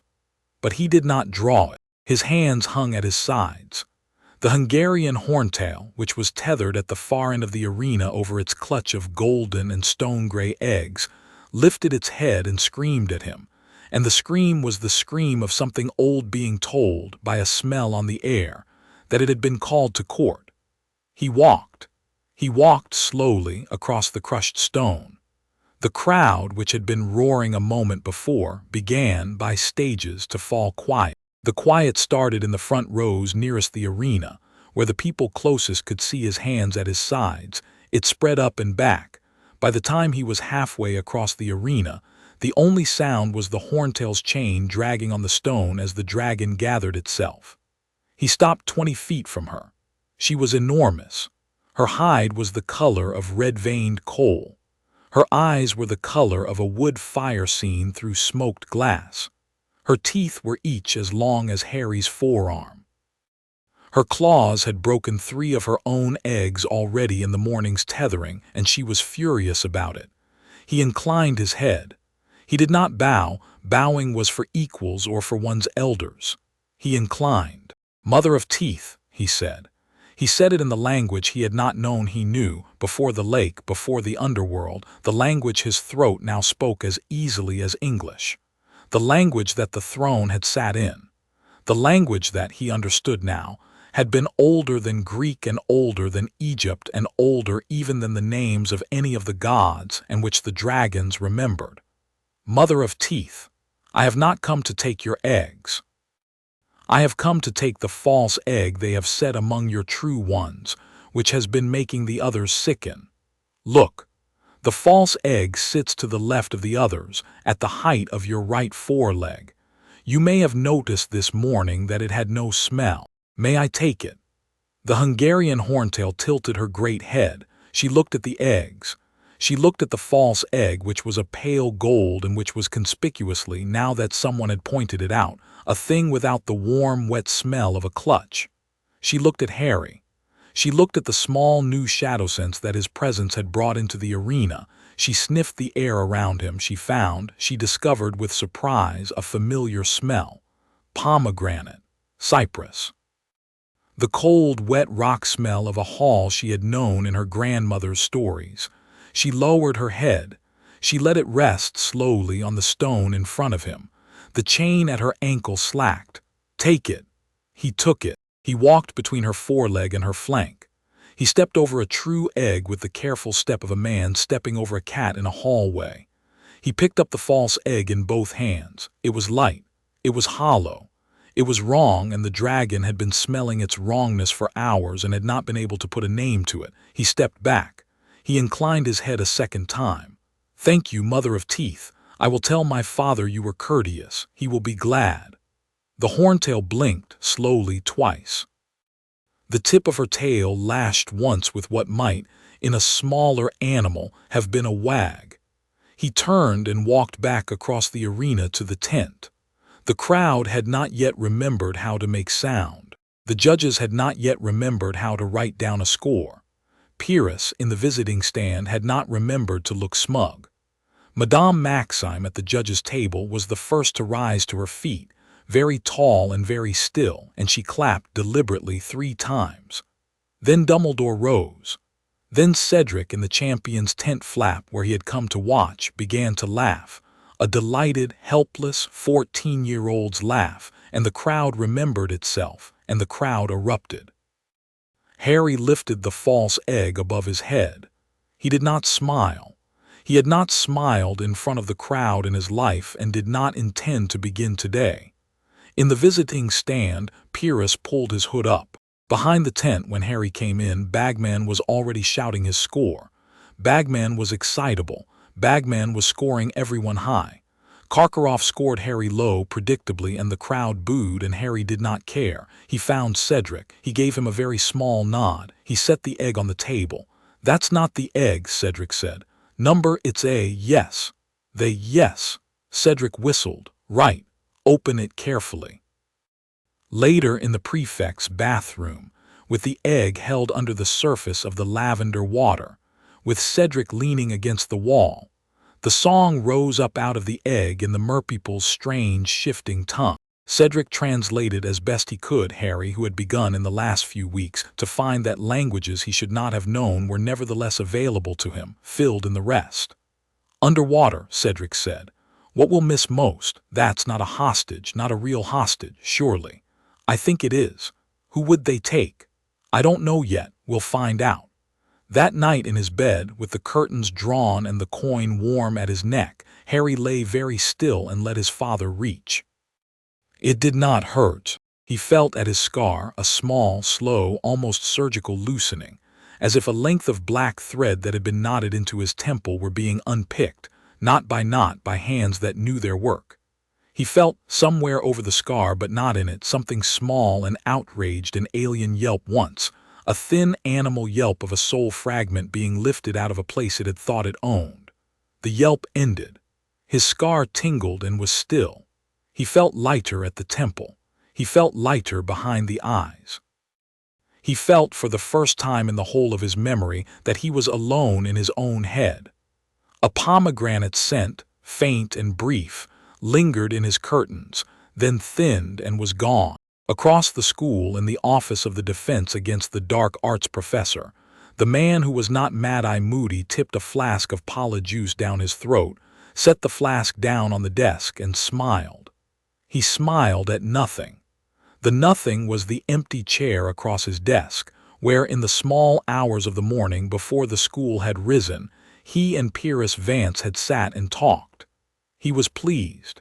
He was pleased for 2 reasons. The first was that Pyrrhus Vance, who was a great fool of an immortal child for all the centuries he had wandered in, had told him the names of his Stygian collaborators in the ministry, 3 names, 2 of which Crouch Jr. already knew, 1 of which he had not. The third he would, in time, give to his master in return for a small reward. The second reason he smiled was that Pyrrhus Vance, who thought he was running the boy, was running himself right into a trap. Crouch Jr. poured himself another finger of pala juice. He toasted the empty chair. "To the long game," he said, in a voice that was no longer Moody's at all. He drank. Chapter 4 and Chapter 5. The Black Lake and older waters. The Yule Ball was the kind of party Harry had always assumed he would not enjoy, and now found, to his quiet surprise, that he could endure with grace. He had come on his own, not because he had not been asked, but because he had thought about it for 2 hours in the prefect's bathroom, and had decided that he would be a less interesting boy at the ball if he had spent the first half of it worrying about a date's feet. Hermione, in Periwinkle, had come down the staircase on Crumb's arm with the particular composed joy of a girl who had decided to enjoy a thing she would later think about analytically. Ron had moped at the punch bowl for 40 minutes and had then, to Harry's relief and admiration, asked Padma Paddle to dance properly, with the manners his mother had drilled into him. Padma had been gracious. The 2 of them had ended up laughing about something Harry had not heard at the edge of the dance floor. Harry danced with Hermione once. He danced with Fleur once, who had asked him with a small, almost apologetic smile, who had said in his ear halfway through the song, "Thank you for the dragons. I would not have got my egg without that note from your friend." And Harry, who had not known about the note, had said, "I will pass it on." He danced once with Cho Chang, who had asked him, which had startled him, and which had been the gentlest dance of the evening. Cho was tall and graceful and was also not quite over Cedric, and they had both known it, and the dance had been a small private kindness between them. He danced once with Ginny, who had been led around the floor by Neville earlier in the evening and was footsore, and who had laughed at him through the whole dance, which Harry had loved her for. Karkaroff approached him during the third hour when the weird sisters had gone off and the slow songs had come on, and the corner by the window where Harry had retreated for a cool glass of water had emptied of all but a single old wizard from the ministry who was asleep against a tapestry. "Mr. Potter, Headmaster Karkaroff, a word, if I may." "A word, sir." Karkaroff did not sit. He stood very close to Harry, very tall, and he spoke very fast, and he kept his eyes on the door behind Harry, which was the door that Pyrrhus would walk through, if Pyrrhus chose to walk through any door, and which they both knew was the door Karkaroff was watching. "There is a man called Pyrrhus Vance. I know, you know. He came to me by the lake, we talked, he left. A small intake of air through Karkaroff's teeth. I was sent to recruit you to him. I am telling you this because I have decided not to. I am telling you this because I would, in exchange for the small mercy of being allowed to leave the castle alive in the morning, like to be of use to you. Go on. He has another agent in the school. I do not know who. I know it is not me. He has another agent in the ministry. I do not know who, but I know it is at the level of department head, and I know it is in your department for international magical cooperation. He is not what he says he is. He is not only a son of Creos. He is the conduit. Do you understand the word? Conduit. The thing that the one who sleeps speaks through. When the one stirs, Pyrrhus speaks. When Pyrrhus speaks, the one has stirred. This is not a metaphor. Got it? I would like very much to leave the castle in the morning. I am not a brave man. I have been a great fool for a very long time. Sleep tonight, Harry said. I'll see what I can do. He did not see what he could do in the end, in the way he had hoped. He went up to the tower with Ron and Hermione, who had reconciled in the corridor outside the great hall in the way 14-year-olds reconcile, with a great many more words than were strictly necessary and a small mutual relief. He slept. He woke in the small hours of the morning to the high, distant cry of something he had never heard before, a long, thin, falling cry. The cry of a soul that was not entirely sure it had finished being a body, and he sat up in bed and felt, with the soul's sense at the edge of his attention, a small bright presence go out, suddenly, in a tower across the grounds. He was up the boys' staircase and into Sirius's old corner of the Marauder's map by the 3rd minute. The map was not Harry's map. It was a copy Hagrid had quietly made for him in the autumn, in the way Hagrid quietly did things. Karkaroff's name was not where it had been an hour ago. Karkaroff's name was not anywhere on the map. The map did not show the dead. He found the body by following the map's shadows where they oughtn't have been, in the Tower of the Visiting Heads, on the 3rd landing, with the door ajar, and he was the first person there. Karkaroff lay on his back on the floor of his own anteroom with his eyes open, and his mouth full of frost. His robe was open at the chest. Cut into his sternum in a hand that had been very steady was a single Greek letter, deep, drawn with something hotter than a blade, Creos. Harry knelt. He did not touch the body. He did not need to. He could see just with his eyes the small thread of soul stuff that had not yet quite finished leaving the room. He spoke very low in the language he was now used to speaking in. "Headmaster, I'm here. Tell me if you can. Who?" The thread of soul stuff turned. It hesitated. It said in a voice that was Karkaroff's voice and was also no longer entirely Karkaroff. "Not him, the other, the one in the school. He smiles too much. He came in wearing the eye. He took the eye off, he was not the eye. Crouch. Yes. Thank you. He stayed with the soul thread for another minute until it had, of its own slow gathering, drifted up through the ceiling of the anteroom and out, on the path the dead took when they were to go down into Harry's father's hall. When it was gone, Harry stood up. He went to the door. He told the first person he met in the corridor, McGonagall, in a tartan dressing gown, who had been roused by some sense of her own, that there had been a death in the Durmstrang Tower. He led her to the body. He left her with it. He told her on the way out that he had not touched anything. He went back to bed. He slept badly. He had expected to. In the morning, the school was a school in mourning. Karkaroff had not been a beloved man, but he had been a guest, and the rules of guests had been broken under a school's roof. Madame Maxime, at breakfast, sat very straight with her hands folded in her lap and ate nothing. The Durmstrang students sat together, white-faced. Crumb, who had liked his headmaster less than most, looked nevertheless gutted in the way of a boy who has discovered, before he is ready, that men he has resented can also be men he has lost. Dumbledore stood. He did not say much. He said, "A man under our roof was killed in the night. The matter is being investigated. The wards are being reinforced. The tournament will continue, by the wishes of his school and by the contract that binds us. I ask you today to be kind to one another." Across the hall at the Slytherin table, Snape sat with his hands flat on the wood and his face carefully unreadable. He met Harry's eye for a half-second. The look in his eye was the look of a man who had been watching a house catch fire for a long time and had, that morning, smelled the first smoke. Harry, after breakfast, went to Moody's office. He went without telling anyone. He went armed, wand, sword coin, the moly vial in the inner pocket, and he went prepared to be, if necessary, very clever and, if necessary, very fast. He did not, in the end, need to be either. The office was empty. Moody was at the staff meeting.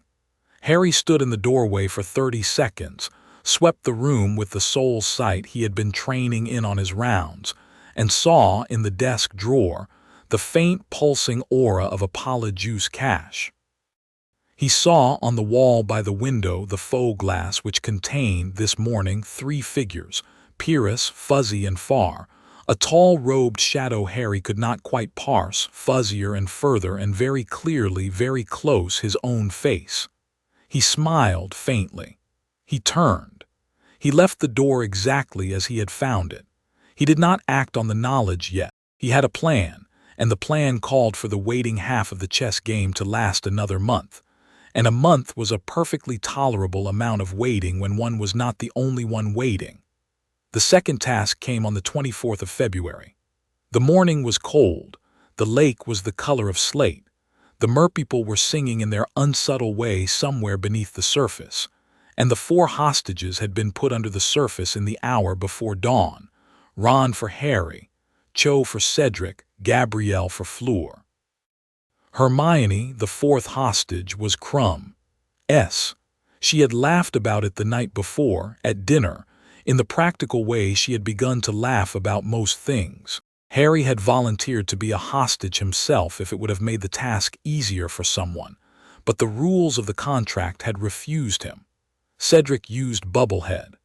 Crumb used a half-transfiguration that turned his head into a shark S. Fleur used her Vela glamour on the merpeople, which worked badly underwater and almost got her killed by the Grindylows. She had to be pulled out of the lake at the 8-minute mark by the wardens, gasping and white. Gabrielle, her sister, was still down at the village. Harry walked into the lake. He did not perform a single charm. He did not transfigure his body. He walked slowly into the shallows up to his ankles, and then to his knees, and then to his waist, and he did not stop, and he did not change. By the time the lake was at his shoulders, the cold had become a very clean, very ordered thing, and the small things in the water, minnows, leaf shadow, the slow bottom feeders, had stopped fleeing him the way they had been trained by 1,000 years of swimmer fear to flee. They had, on closer examination of him, found that he was not, in their language, a swimmer at all. He went under. He breathed. He had assumed he would not need to. He did not. Or he breathed in a way he had not breathed before, slow and shallow, the way a fish breathes, the way the dead in his father's hall breathed who breathed at all. The water did not enter his lungs. The water moved around him with the small, polite, fascinated attention of an old element making the acquaintance of a young one. The first thing he met was a naiad. She was not a kind one. Naiads are not, on average, kind, but she was a polite one, and when she rose out of the silt at 20 feet she put her sharp, green-toothed face very close to his and inhaled. "Underworld," she said, and the word came out in 3 small, watery vowels. "Underworld, are you of Persephone? I am her stepson." The naiad laughed a small, bubbling laugh. She turned in a tight pirouette. She called in a language that was older even than the language Harry had been learning, older than Greek, Harry thought, perhaps as old as the lake itself, to her sisters. The sisters came. There were 5 of them, then 7, then 9. They led him down. They moved through the water faster than anything else in the lake, and Harry, in their company, moved with them. And the speed was a thing he had not expected, and that he found, to his delight, that he did not have to think about. He went very fast, very low, very straight, between the ancient drowned trees of the lake's old shore, between a clutch of lobster things which scuttled aside in deep, instinctive deference, and into the merpeople's village. The merpeople were ready for him. They had rehearsed for the 4 champions, and when he came in the middle of a school of naiads with his eyes shadow-dark, and his hair floating around his head like something that had grown for a long time in the dark, they had a small, unrehearsed 10 seconds in which they did not know what to do. He did not give them time to recover. He went without unkindness to Ron, and he undid the bindings with a small word he had not spoken aloud, and Ron's body floated free. He went to Cho. He undid hers. He went to Gabrielle. He undid hers. He looked at Hermione, sleeping in her column of green water, and he looked at Crumb, who was just then arriving at the far side of the village in his shark's head, and he stepped aside with a polite nod to the Merperson chief, and he let Crumb take her because she was Crumb's, and because Crumb had earned her by being there. He took Ron under one arm and Cho under the other. The naiads took Gabrielle gently between 3 of them. They went up. He surfaced in the middle of the floating dock with 3 children in his keeping and a school of the lake's oldest residents around him, and he set his 3 down on the boards and stepped out himself. And when he stood on the dock he was, for one instant, as terrifying a thing as Hogwarts had ever produced. The crowd, on the stand above the lake, made the small, low, odd noise that crowds make when they have not been told what to feel and are choosing on the spot to feel awe. Madame Maxime in the Beauxbatons stand rose to her feet a second time that month. She made a small, deliberate, sweeping bow with her enormous frame. "Prince of the Underworld," she said, in a voice that carried, in the way of a giantess who chose to be heard. "Beauxbatons salutes you." Harry, who had not until that moment realized that anyone in the wizarding world used such a phrase aloud, inclined his head to her. He decided at that moment on a very small, deliberate calculation that the politics of the day had just got several degrees easier. Gabrielle came up out of her enchantment first. She blinked at Harry with her small, wet face. "You are not my sister," she said in French, somewhat aggrieved. "Number, where is my sister?" "Up there, watching. She will be down in a moment." Fleur, who had been wading in up to her waist with the wardens trying to hold her back, broke through the wardens at the first glimpse of her sister, and came down the slope of the bank and into the water and onto the dock, and lifted Gabrielle out of Harry's arms with a sob that contained, distinctly, half a French nursery rhyme. She kissed Harry on both cheeks before he could stop her. She kissed him a third time on the forehead with very dignified emphasis. "Brother," she said. The word was, in her usage, something formal, something vila. "If ever you need. Thank you." He turned to Madame Maxime, and Madame Maxime, who knew vila manners, inclined her head a third time. "We will speak again, Your Highness." "Just Harry, Madame. Just Harry, Your Highness." He laughed. Back on the bank, Sirius, who had come up for the task with Remus, to Hermione's enormous distress and Harry's secret pleasure, had been waiting at the water's edge with a towel and a furious set to his jaw. He wrapped Harry in the towel without asking. He muttered in Harry's ear, "If you ever do something that majestic again without warning me first, I am going to have a nervous collapse and you are going to have to explain it to your father." Noted. Also, you were brilliant. Noted with thanks. That evening, after the scoring, Harry won it. Bagman had to award full marks because, contractually, you could not award less than full marks for the unprompted rescue of 3 children at no cost in time. And after the long crowded supper, and after the quiet half-hour with Ron and Hermione in the common room in which they had not said much, and had not needed to, Harry walked out alone toward the boathouse to be by the water for a few more minutes. Pyrrhus was there. He was not pretending to be a student tonight. He wore a long, well-cut traveling cloak in the color of wet stone, and his hands were unweaponed, and he had already drawn a small dueling circle in the gravel of the path with the toe of his boot. He had been waiting. "Adrastos, Pyrrhus, I would prefer not to do this." "So would I have been told to do this." By crouch, a small narrowing of Pyrrhus's mouth. "By the one, crouch is irrelevant. Not to me. That is your privilege. Enter the circle." Harry entered the circle. The circle was a courtesy. The courtesy was that, inside it, they would fight without bringing the school down around them. Outside it, they could do whatever they liked. He had, in the few seconds between deciding and stepping in, palmed the coin into his hand and let it lengthen into the sword. Pyrrhus drew, from the air at his right, a long, thin blade of black bronze. It did not glint.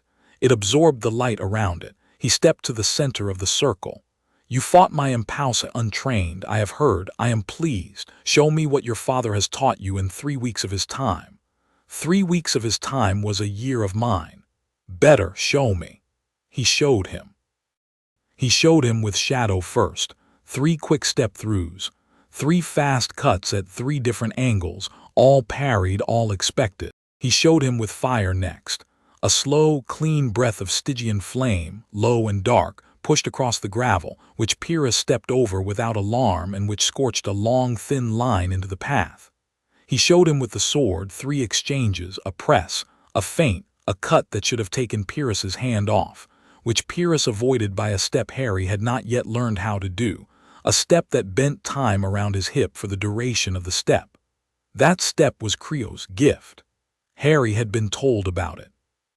He was glad to have seen it. Pyrrhus pressed him. Harry gave ground, gave more ground, almost reached the circle's edge, and then with the small, calm pivot that his father had taught him in the last week of their training, he did not give ground. He turned instead sideways into shadow, and he came out of shadow not behind Pyrrhus but above him, in the air over Pyrrhus's left shoulder, and he dropped, all of his weight on the Erebos forged sword, into the back of Pyrrhus's left collar. The sword bit. Stygian iron bit Stygian blooded flesh the way a thing bites a thing it has been made to bite. Pyrrhus screamed. He bent a step in time and bent his way out of the cut before it had quite gone deep enough to kill him, but it had gone deep. Black blood ran. Where it touched the gravel hissed. He turned. He swung the black bronze at Harry's chest, and Harry, who had already sunk back into shadow at the moment of the cut, took the swing across his upper left arm instead of his chest. The pain was a clean white pain. It did not slow him. He brought up his wand in his right hand. He spoke, in the Hecate language his grandmother had given him, a single word he had not used aloud before. The word was a brand. It was a name in the older sense, a thing pressed onto a thing so that the thing could not, after, be hidden. Pyrrhus had identified himself by name. The language had a use for the name now. The brand left Harry's wand as a small, neat black coil of fire. It struck Pyrrhus high on the right cheek. It did not burn, it marked. The mark was the shape of a single Greek letter set in the skin the way a coin is set in a cake. Hades's letter. Pyrrhus stumbled back. He pressed his hand to his cheek. He took it away. He looked at his own black blood on his own pale hand. He looked at Harry. The look in his eye for the first time in their short acquaintance was not the look of a businessman. It was the look of a man who had, that minute, noticed the price of his bargain. Adrastos. "You are until you take it off," Harry said, marked. "Anyone who serves my father will see you. Any door of his will close to you. Any shadow you step into will tell me where you have stepped. Take it off if you like. It will cost you a year of your life. Wear it if you like. It will cost you the last of your hiding." Pyrrhus looked at him for a long second. Then, with great dignity, he stepped backwards out of the circle, sheathed his black bronze in the air, and was, between one step and the next, somewhere else. Harry sat down in the gravel and let the sword drop into his palm and become a coin again. His left arm was bleeding, hot and slick. He thought, with a small private pride, that the cut was not even 3 inches deep. He thought with a smaller private pride that he had managed not to die. "Idiot," a voice said from the boathouse shadow. Harry looked up. A boy stood there. He was 12, dark-haired, wiry, with a face that had aged 5 years in the last 6 months, and that was, at the moment, a thunderous mix of relief and irritation. Nico D'Angelo had a small leather kit in his hand, a bottle of Stygian salve already uncorked. "Father said you'd be needing this. Tell him thanks. Tell him yourself." Nico knelt. He cleaned the cut. He poured the salve, which was the color of burnt sugar and which tasted, in Harry's mouth, of pomegranate. The cut sealed under his hands. "Don't fight him alone again." "I had to. Don't do it again." "Probably I won't." Nico held out his hand. In his palm was another coin, blacker and older than the others, with a relief on it Harry did not recognize. A man on a throne with a small dog at his feet looking out. "Father call," Nico said. "The real one, the one you keep around your neck, is a please call when you want him to look. This one is a come, no matter what. You drop it on the ground and he steps out of the nearest shadow within 3 of your heartbeats. Don't drop it for fun. I won't. He says, when you call this one, he is bringing the others, all of them. Persephone, yes. You, yes. Bianca, yes. Mother, a small pause. She'll come if she can. Father can carry one shade up at a time without it costing him too much. He'll choose. He'll choose well. He always does. Don't make him choose." Noted. They sat for another minute by the boathouse. The lake behind them moved in its slow black way. The Beauxbatons' carriage up the slope glowed warm with lamplight. The Durmstrang ship further out was dark and would be dark for some time. Karkaroff would be on his way down to Hades's hall by now, Harry thought, and the people who had killed him would be walking, somewhere in the school, with the pretense of being something they were not. "Soon," Nico said. "Yes. I'll see you at the 3rd task. You'll be there. All of us." Nico stood. He stepped backwards into the boathouse shadow, and the shadow accepted him, and he was gone. Harry sat for another minute. He put both coins around his neck, the please call and the come no matter what, and the metal warmed against his skin. He thought of Crouch Jr. at his desk smiling at an empty chair, of Pyrrhus walking somewhere with a brand on his cheek and a hole in his shoulder, of his father in the throne room 3 months by his own count, and 3 decades by some other count, and not counting at all. He thought of Cedric, waiting in the entrance hall with a cup of tea and the kind of patience that only a Hufflepuff is capable of. He stood up. He went to find Cedric. He drank the tea. In the office of the defense against the dark arts professor, the man who was not Mad-Eye Moody set down his flask and considered for a very long minute whether tonight was the night to write his master a particular letter. He decided it was not. He decided he had a small extra month of game left in him before the inevitable. He smiled at the empty chair. Then he poured himself another finger and drank to it. Chapter 5 and Chapter 6. The Maze, the Graveyard, the King. The maze was a green wall, 20 feet high, that smelled of cut hedge and crushed mint. The crowd above it was a roaring distance away. The fog had risen out of the lake just before dusk and had crept up the slope of the lawn and over the maze in the way of a fog that had been promised work and was eager to begin. Harry stood at the maze entrance in his red Hogwarts robes, his wand in his right hand, his coin sword warm in his sleeve, the come-no-matter-what coin warm at his neck, and the moly vial in his inner pocket pressed against his ribs. Cedric stood next to him. They had agreed in the prefect's bathroom 3 nights before that whatever they could do for each other in the maze they would do, and that the cup, when one of them touched it, would be touched together. Harry had told him almost everything. He had not told him about the knot Moody. He had not told him about Pyrrhus. He had told him the size of the threat without giving him the names. Cedric had not pressed for the names. Cedric had said, "Tell me when you can," and that was that. Crumb was further down the line, at the second entrance, looking calmer than he had any business looking.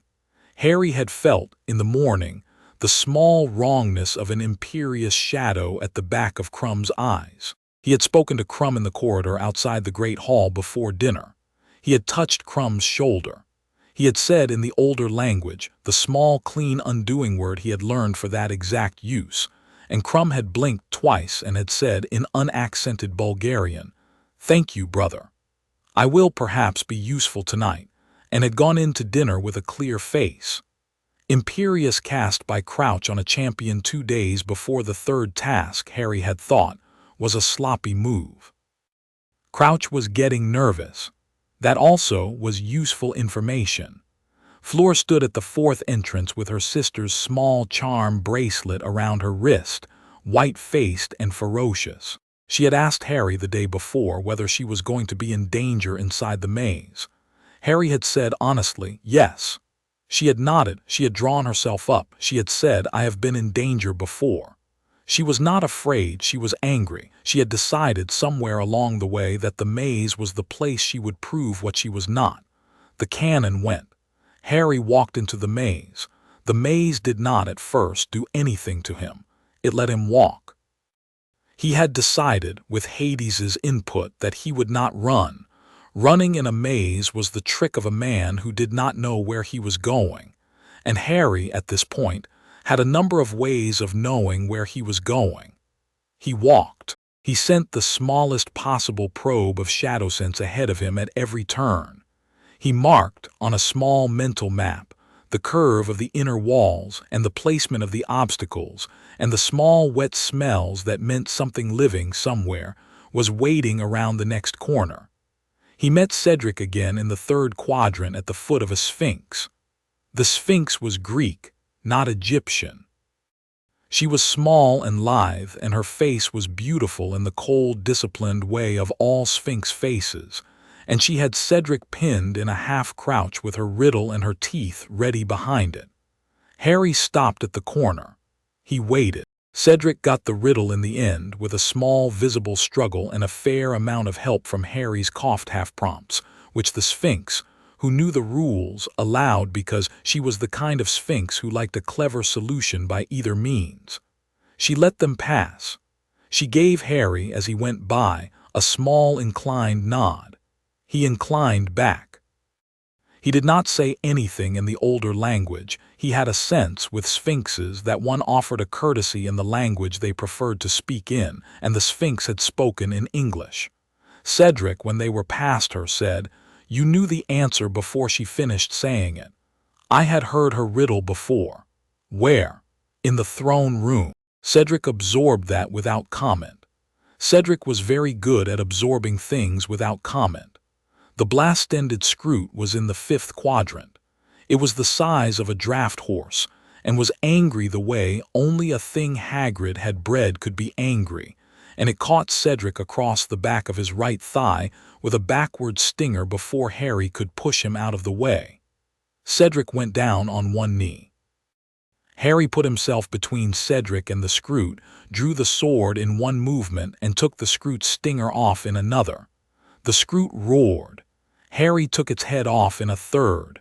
The Scroot thudded onto its side and was, mercifully, still. Cedric tried to stand. His leg gave under him. The wound was deep and was already, Harry saw, beginning to numb the way Scroot poison numbs. Said, "I'm fine." "You're not. I'm fine enough, come on. You're not going to be able to run." "I'm not going to run, I'm going to walk with you. You said we were going to do this together." Harry slung Cedric's arm around his shoulders. Cedric leaned. They went on. They came around the last curve into the central clearing together, and the cup sat on its plinth at the center of the clearing, blue and gold and quietly waiting. Crumb was nowhere. Fleur was nowhere. The maze had given them the chance to get there first, and they had taken it. They walked slowly to the cup. "3 counts, Harry said. 3 counts. 1, 2, 3. They both touched the cup at the same instant. The cup was a portkey. The portkey took them away. The world bent. The familiar cold tug, the wrenching turn, the new wrong air. Harry landed on his feet. Cedric, with his bad leg, half fell and half stood. The graveyard around them was a graveyard. The grass was long and yellow. The headstones were old, lichen-bitten, leaning. A great marble angel hovered over the largest of them. There was no one in sight at first. Then a figure stepped from behind the angel in a dark robe, with a small swaddled bundle in one arm and a wand in the other. "Wormtail," Harry said. He had been expecting it. The bundle in Wormtail's arm was the size of a baby, and the baby was not a baby. Harry could feel it from 20 paces. He could feel it the way a man feels a cold draft in a corridor that has no business having a draft. The bundle was a part of Tom Riddle, the part that had been left after the Stygian threads had been pulled out of Harry's scar in November and the body had not yet been remade. "Cedric," Harry said, very low. "Behind the angel. Stay down. Keep your head down. Whatever you hear, whatever you see, stay there. I will come for you when it is finished." "Harry, trust me. I trust you." Cedric crawled behind the angel. He was breathing the kind of careful, shallow breath that meant he was about to faint and was working not to. Wormtail had not yet seen Cedric move. Wormtail was busy. He had set the bundle down on the marble plinth at the foot of the largest tomb, and he had begun, with shaking hands and a great deal of muttering, the dragging of a great cauldron into place. He poured into it the dark fluid of the rite. He muttered the consecration. Riddle's voice, thin and high, rose out of the bundle and instructed him in the order of operations. Harry let him work. He did not let him work for long. He let him work just long enough that Voldemort's body, when the body came, would be a complete one, easier to point a sword at than a smoke. He stood at the edge of the clearing with his wand at his side, and his sword in his sleeve and his face entirely unhurried. The bindings that Wormtail tried, when he glanced up and saw Harry standing there, to throw across Harry's wrists with a half-cast incarcerus, slid off Harry's skin without catching.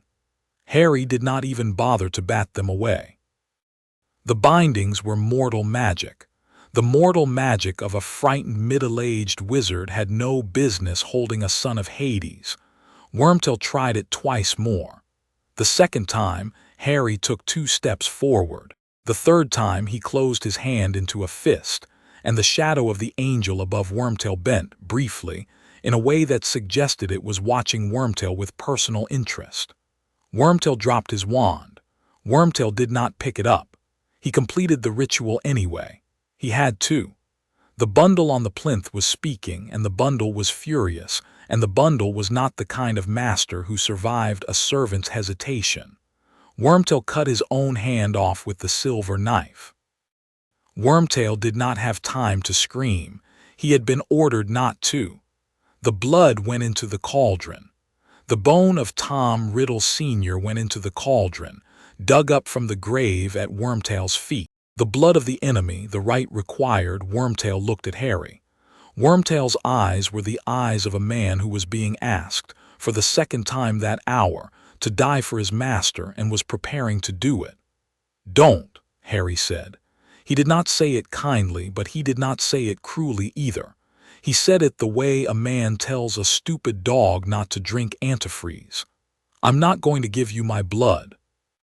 You can have your master, but he's going to come up out of that cauldron in a body made out of unicorn drinking, not out of hates and blood. He'll know, immediately, that the rite was done badly, and then he's going to come for you for it." Wormtail did not weep. Wormtail did the practical thing and grabbed his own forearm and squeezed hard, until the unicorn blood feed in his veins came up enough to drip into the cauldron through a small cut he made in the meat of his thumb. The cauldron did its work anyway. The cauldron always did its work when the bones and the flesh were correct. The blood was a flavor, and the wrong flavor would come out in the cake. Out of the cauldron, by stages, rose Tom Riddle. He was tall and white and very thin. He was naked and unsteady. His face was the face Harry had been told to expect, flat, snake-slit, red of eye, and he was, when he stepped down off the plinth, pale with the mild irritation of a man who had ordered a wedding cake and had been served a birthday cake instead. "My blood was promised. It was not given," Harry said. "Hello, Tom." Voldemort turned. He saw Harry. He saw Harry standing 15 paces away with his hands at his sides, calm, not bound, not afraid. He understood, in the particular way of a man who had been in a long war and had been beaten 3 times by the same person, that the situation was not the situation he had been promised by his servants. Harry Potter. Adrastos Hadeson. What? You will not have heard the name. You will not in any case have time to learn it. Wormtail, step back. You don't want to be near him in the next 2 minutes. Wormtail stepped back. Wormtail was, despite everything, not a stupid man on the subject of his own preservation. He stumbled into the long grass. Voldemort raised his wand. He had taken Wormtail's wand, since Wormtail had dropped his and would not be needing it, and the wand fit his thin fingers badly. He cast an Avada Kedavra in the same instant. Pyrrhus Vance stepped out of the trees on the other side of the clearing. Pyrrhus had Hades's brand still on his cheek. He had, around his neck, 2 small black stones on a chain. He had at his belt the long, thin black bronze blade. He had in his eyes the look of a man who had been waiting for this moment and was, despite the brand, despite the wound at his collar, despite everything, intending to enjoy it. "My lord," he said to Voldemort, in the small, ironic tone he had no doubt been practicing for years. "I see you are awake." The killing curse hit Harry in the chest. It passed through him. It passed through him the way water passes through a sieve, the way wind passes through a gate, the way a thrown name passes through a man who does not, in his blood, recognize it. Harry felt it pass. He felt in the place where his scar had been rebuilt around emptiness, the green light pause for the smallest fraction of a second to look for a wall to break, and finding no wall, go on through.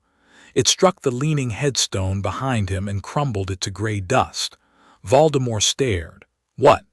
"I told you. You will not have heard the name." He moved. He moved in the way Bianca had drilled him. The sword came out of his sleeve in one movement and into his right hand in the second. In the third, he was inside Voldemort's guard. Voldemort's wand was up. Voldemort's wand spat a Cruciatus. The Cruciatus was a wizarding spell, and Harry was, at this moment, more wizard than the rite that had remade Voldemort had bargained for. The Cruciatus reached him and slid off him the way the killing curse had slid off him, and Harry's sword took the wand off at Voldemort's wrist with a clean diagonal cut, and continued upward through Voldemort's collarbone before the curse had quite finished reaching for the place where Harry had been. Voldemort screamed.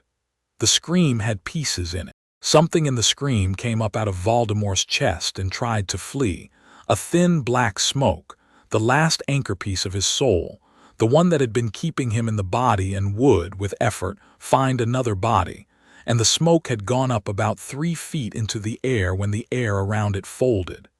Hades stepped out of the fold. He was not subtle. He was, on this occasion, dressed for the occasion.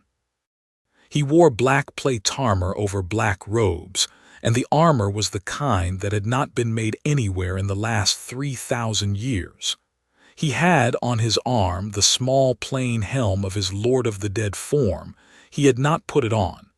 He carried no weapon. He did not need one. He reached up casually and closed his hand around the smoke. The smoke screamed. Hades looked at the smoke with the polite interest of a man examining a moth. "Tom," the smoke writhed. "Tom Marvolo Riddle, by the laws of soul and binding I name you. By the laws of soul and binding I claim you.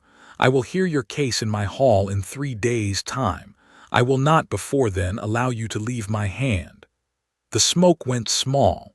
The smoke went still. The smoke shrank in Hades's fist until it was the size of a wren, and then the size of a moth, and then nothing at all, and Hades closed his hand and tucked his hand inside his armor at the breast. He turned to Pyrrhus. Pyrrhus had not moved. Pyrrhus had been watching Voldemort die with the mild interest of a man who had bet on the fight without much caring which side won. He had not, Harry noticed, run. He was standing still. His hand was on his black bronze blade. He was waiting. "Lord Hades, Pyrrhus, son of Creos, this is, perhaps, a poor evening for me. Perhaps. I would like, by the rights of negotiated terms." Persephone stepped out of the air at Hades's left shoulder. Persephone, in spring violence, was the most terrifying thing Harry had ever seen. She wore green armor inlaid with gold pomegranates, and her eyes were the eyes of a very old goddess who had not been allowed, for once, to stay in her garden, and had been called up because there was work to do. She did not say anything. She held a long, thin spear in her right hand, and she rested its point on the ground at her foot, and she watched Pyrrhus, and Pyrrhus, who had been about to negotiate, decided not to. Nico stepped out of the air at Hades's right. Nico had a sword the shape of Harry's, but black bronze rather than Stygian iron, a child-size weapon fitted to his hand, sized perfectly for him. He was 12. He was, in this moment, 8 feet tall in spirit. Bianca stepped out behind Hades. Bianca had a bow. The Death Eaters who had been apparating in around the edges of the clearing, who had got to the count of 9 and were arriving at the count of 10, looked up. They saw the family. They saw Harry standing in the center of the clearing with a black sword in his hand, and his shirt torn from a screwed stinger graze at his ribs and his face calm. They saw Pyrrhus Vance with a brand on his cheek. They saw Voldemort's body, half headless, on the grass. 2 of them apparated out at once. 5 of them stayed to fight, because the Lestranges had been raised on stories that taught a wizard never to run from a battle, and because McNair was a sadist, and because Crabbe Sr. was stupid. They cast spells. The spells, mostly, did not reach the family. Persephone's spear caught most of them out of the air with a flick of her wrist, and the ones that did reach Harry slid off him as the killing curse had slid off him, which Harry was beginning to find an irritation. The killing curse, on a son of death, was one thing, but a stunner ought to have stuck if only out of deference. The 5 Death Eaters lasted, in total, 20 seconds. Nico took 2 of them with his sword. Bianca took 1 with her bow. Hades took 2 with the small motion of his free hand, in which he gathered neatly their souls in mid-cast and put them, also, inside his armor at the breast. He would, Harry knew, hear their cases in turn in his hall, and the cases would not go well for them. Pyrrhus moved on Hades. It was the first sensible thing Harry had ever seen Pyrrhus do. He had, very plainly, decided that if he was going to die tonight, he was going to die in the act of striking the King of the Dead, and that a death like that would buy him, perhaps, a small soft seat in the dim back rows of Tartarus rather than the front. He stepped forward in his Creos time bend, faster than mortal sight, the black bronze in a low arc for Hades's belly. Hades caught the blade with his bare left hand. He looked at it. He looked at Pyrrhus. He squeezed. The blade snapped. It snapped not at the join but along its whole length into 1,000 black bronze splinters that fell at Pyrrhus's feet and lay there like spilled coins. Creos will hear of this, Pyrrhus said. Creos will not, Hades said. Creos is bound by older oaths than yours. He will not act on your account. The one who sleeps will. The one who sleeps sleeps, Pyrrhus. Hades reached out with his left hand and took Pyrrhus by the back of the neck. He did not lift him. He did not throw him. He held him. He looked at him for a long, level second. Then he said very quietly, Persephone. Persephone crossed to them in 2 steps.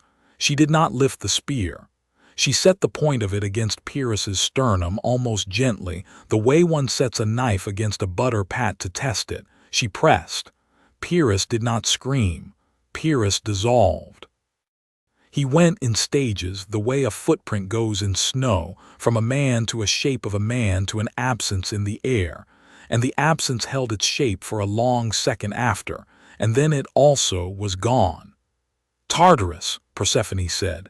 He'll know who put him there. He'll know it wasn't only us. He'll know, Hades agreed. He turned to Heir. He did not smile. He did the inclining of head thing, the placement of one son on the right shelf, and Heir inclined back. Father. Adrastos, Cedric. He went to Cedric. Cedric had crawled out from behind the angel and was sitting up against its base, white-faced, blue-lipped, his bad leg straight in front of him and the scrute poison spreading darkness up the thigh under his torn trousers. Heir knelt. He took the moly vial out of his inner pocket. He uncorked it. He poured half of it into Cedric's mouth and the other half over the wound. Cedric coughed. The poison receded. The wound, which was not a clean wound and had been growing dirtier by the minute, began by stages to clean. You're an idiot, Cedric said quietly. You walked through the killing curse. It didn't notice me. It wasn't supposed to. It didn't, though. Help me up. Heir helped him up. They stood together at the foot of the angel. Cedric leaned on him. He was alive. He was going to be alive. He looked, despite himself, despite the long evening, despite the pain, a little proud. A shade stood briefly at Hades's elbow. It was James. He looked at Heir. He smiled, not the broad, easy smile of his life, but a small, satisfied, paternal smile of a man who had not, at any point in the last 14 years, regretted the choice he had made on a cold November evening at Hogwarts when he had been 17 years old. He inclined his head. He held a hand up to Heir, palm out, in greeting and in farewell. He stepped back into the shadow at Hades's elbow and was gone. A second shade stood there a heartbeat later. It was Lily. She did not say anything. She did not need to. She looked at her son in the middle of a graveyard at the end of a year alive, and she lifted both her hands and touched 2 fingers to her lips in the small private gesture that was the gesture she had used to send Heir off to sleep when he had been a baby. Heir closed his eyes for a count of 3. When he opened them, she was gone. Hades said, Home, Adrastos. Hogwarts. For tonight. For tonight. He took Cedric's other arm. He took the come-no-matter-what coin off his neck. He held it in his closed fist. He thought of the maze entrance. He stepped into the shadow of the marble angel. Hogwarts was as he had left it. The crowd was still in the stand. Bagman, with his enchanted megaphone, was halfway through saying that the 4th champion appeared to have entered the maze and would, no doubt, surface shortly. The fog above the maze had thinned. The sky was the color of an old plum. Heir stepped out of the shadow at the maze's entrance with Cedric on his arm and the cup in his free hand. The crowd took a moment to understand what it was looking at. He set Cedric down on the grass. He set the cup down beside him. He raised the cup in his left hand high enough that Bagman could see it, and then he set it back down and he looked up at the judge's box and said, in a voice that the small new sense in his throat carried to every corner of the stand, Cedric and I are sharing it. Voldemort is dead. The man wearing Mad-Eye Moody's face is Barty Crouch Jr. He is in his office. He should be arrested. There will be a great deal more to say in the morning. The crowd that night did not know how to react.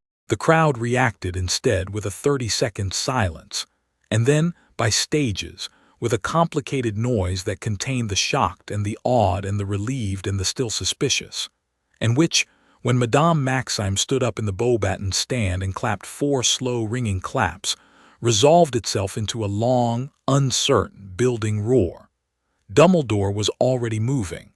He was halfway across the lawn at a dead run. McGonagall was on his heels with her wand out. Snape, behind them, peeled off in a smooth sideways angle and went, at speed, in the direction of the defense office. Crouch Jr., when they reached him, had been, for the previous 3 minutes, blocked into his office by a very localized, very particular, very polite shadow that had risen out of the floor under his desk and had simply held the door against him. He did not get out. The school did not go to bed that night. Sirius caught Harry up in his arms at the foot of the stand and did not put him down for some minutes.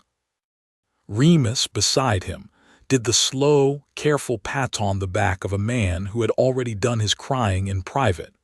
Hermione did not say anything. Hermione hugged him with both arms around his neck and her face in his collar and did not let go, and Ron, behind her, did the small, awkward, simultaneous shoulder pat that meant Ron had been a wreck for the last hour and was glad, beyond the glad, to have been wrong about how the year was going to end.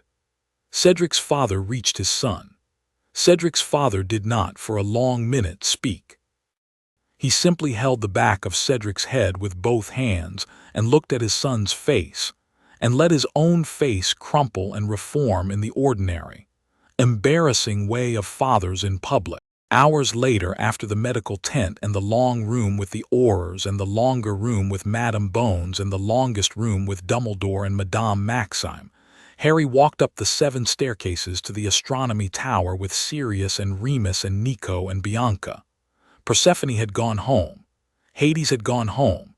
He had said at the door, "I will see you in 3 days. Tom Riddle's case will be heard. You will if you wish to be in attendance." Harry had said, "I wish to be." Hades had said, "Good," and had been gone. The astronomy tower at night was a very high, very cold, very quiet place. They sat on the wall, the 5 of them, with their feet over the drop. Stars were unusually clear. The forbidden forest beneath them was a dark, soft thing, a patient animal asleep at the foot of a stone giant. For a long while no one said anything. Sirius leaned his head very briefly against Harry's shoulder and then sat up and ruffled Harry's hair, which was a thing he had not in their year together quite presumed to do and which Harry at last allowed. "All right, pup. All right, Padfoot. Tomorrow we have a great deal to do. I know. For tonight." "For tonight," Nico said very quietly on Harry's other side. "He is proud of you, you know, father. He doesn't say it, he is. He stood very still for a long time after you took Voldemort's wand off, and that's the most pride I have ever seen out of him in one place." "Thank you, Nico. You're my brother. You're mine." Bianca, on Nico's far side, said nothing but reached around and squeezed Harry's hand briefly and let go. A small wind came up the side of the tower. It carried a very faint smell of pomegranate. It carried also, in the way of winds that had passed through a particular hand, a voice. Adrastos. He was the only one who heard it. It was not in any language but the older one. It said, "Be at peace tonight. Tomorrow we begin again." Harry smiled. The smile was a small thing, and it was for nobody in particular except, perhaps, the wind. He closed his hand once on the coin at his neck. The shadow of the astronomy tower on the lawn far below lengthened just a little in welcome. Chapter 6 End.